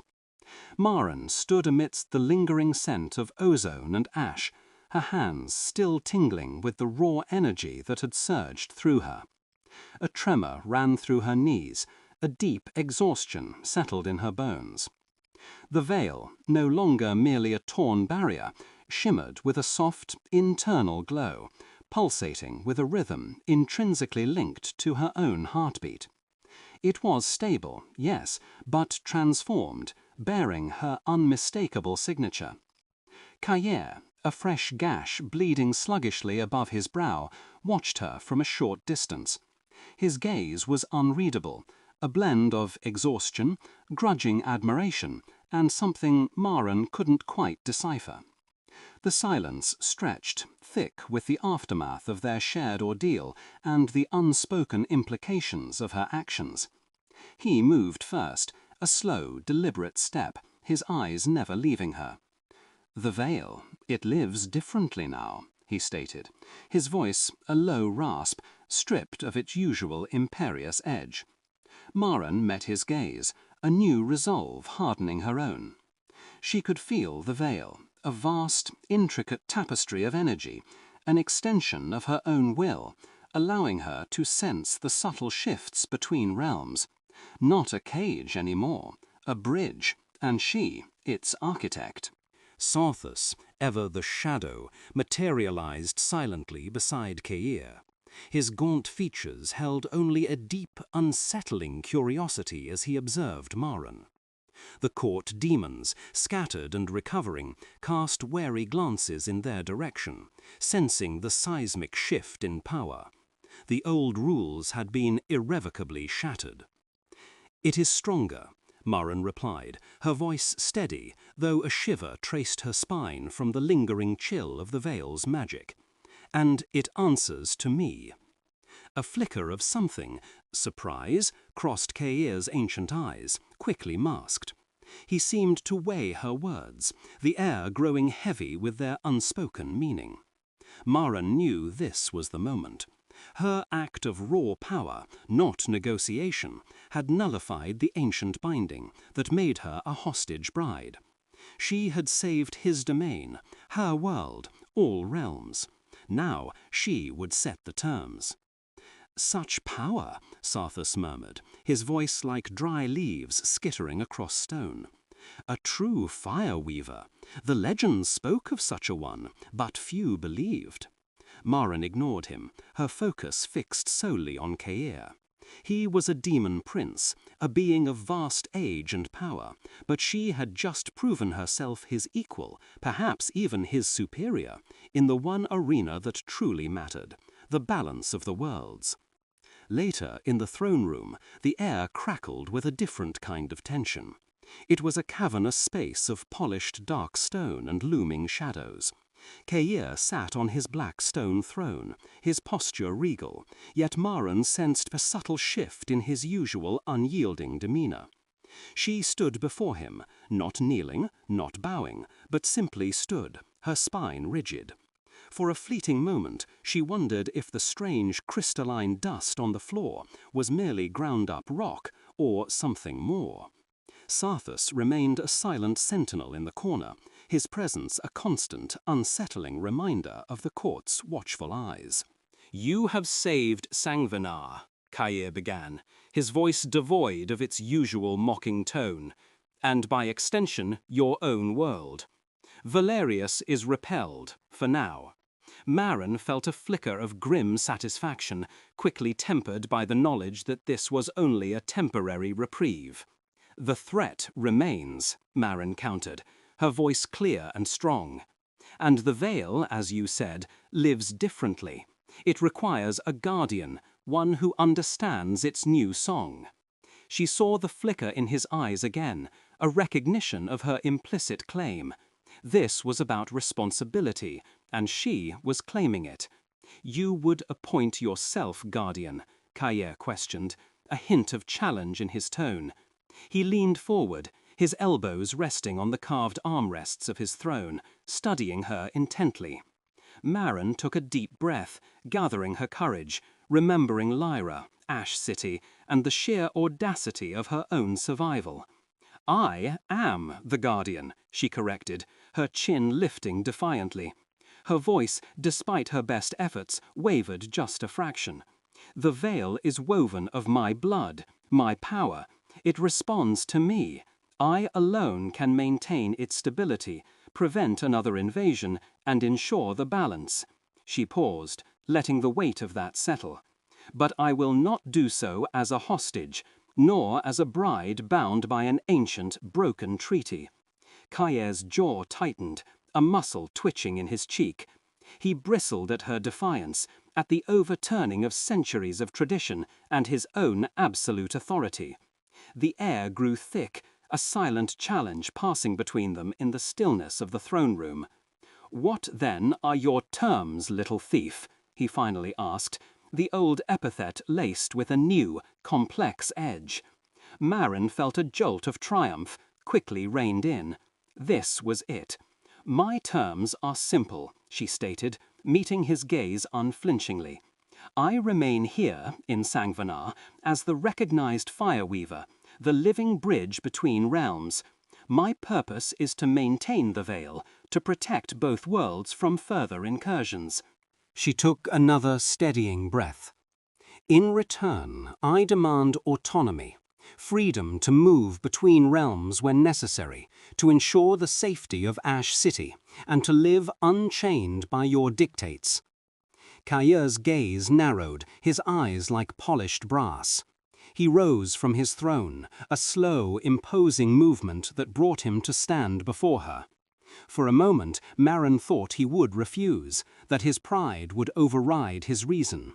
The air crackled, taut between them. "You ask much," he said, his voice a low growl, circling her slowly. "To grant a mortal such agency, to surrender control."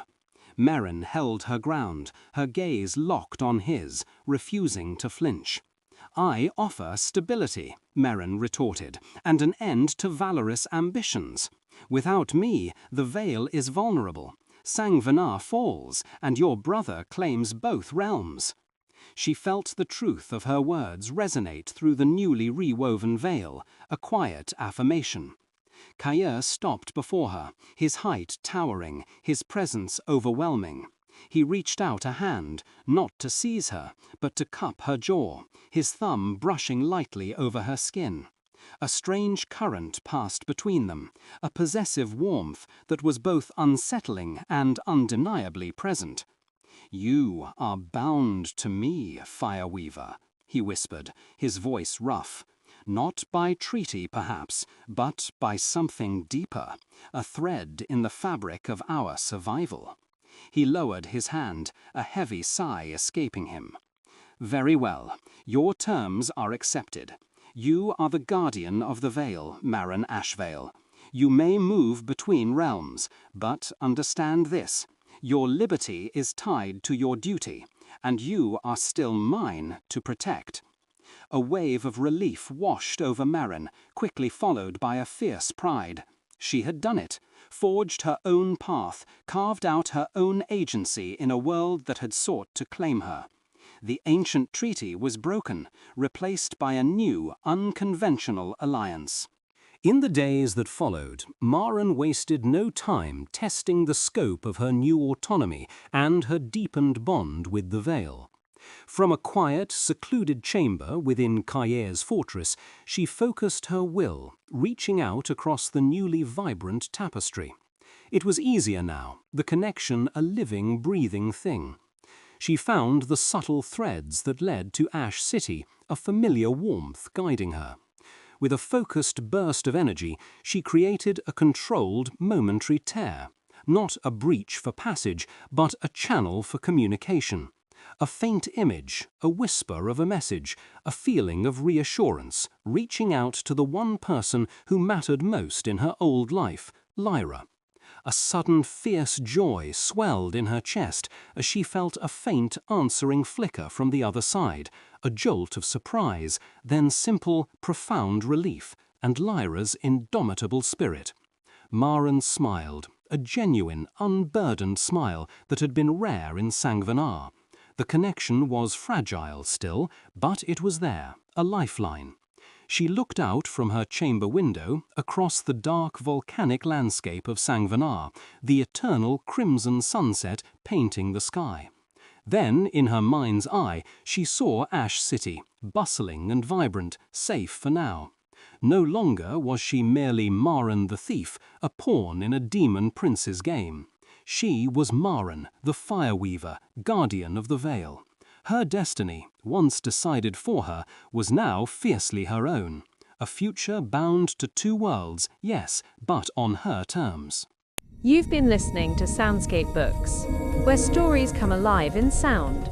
Follow us for more worlds, more voices, and more fire.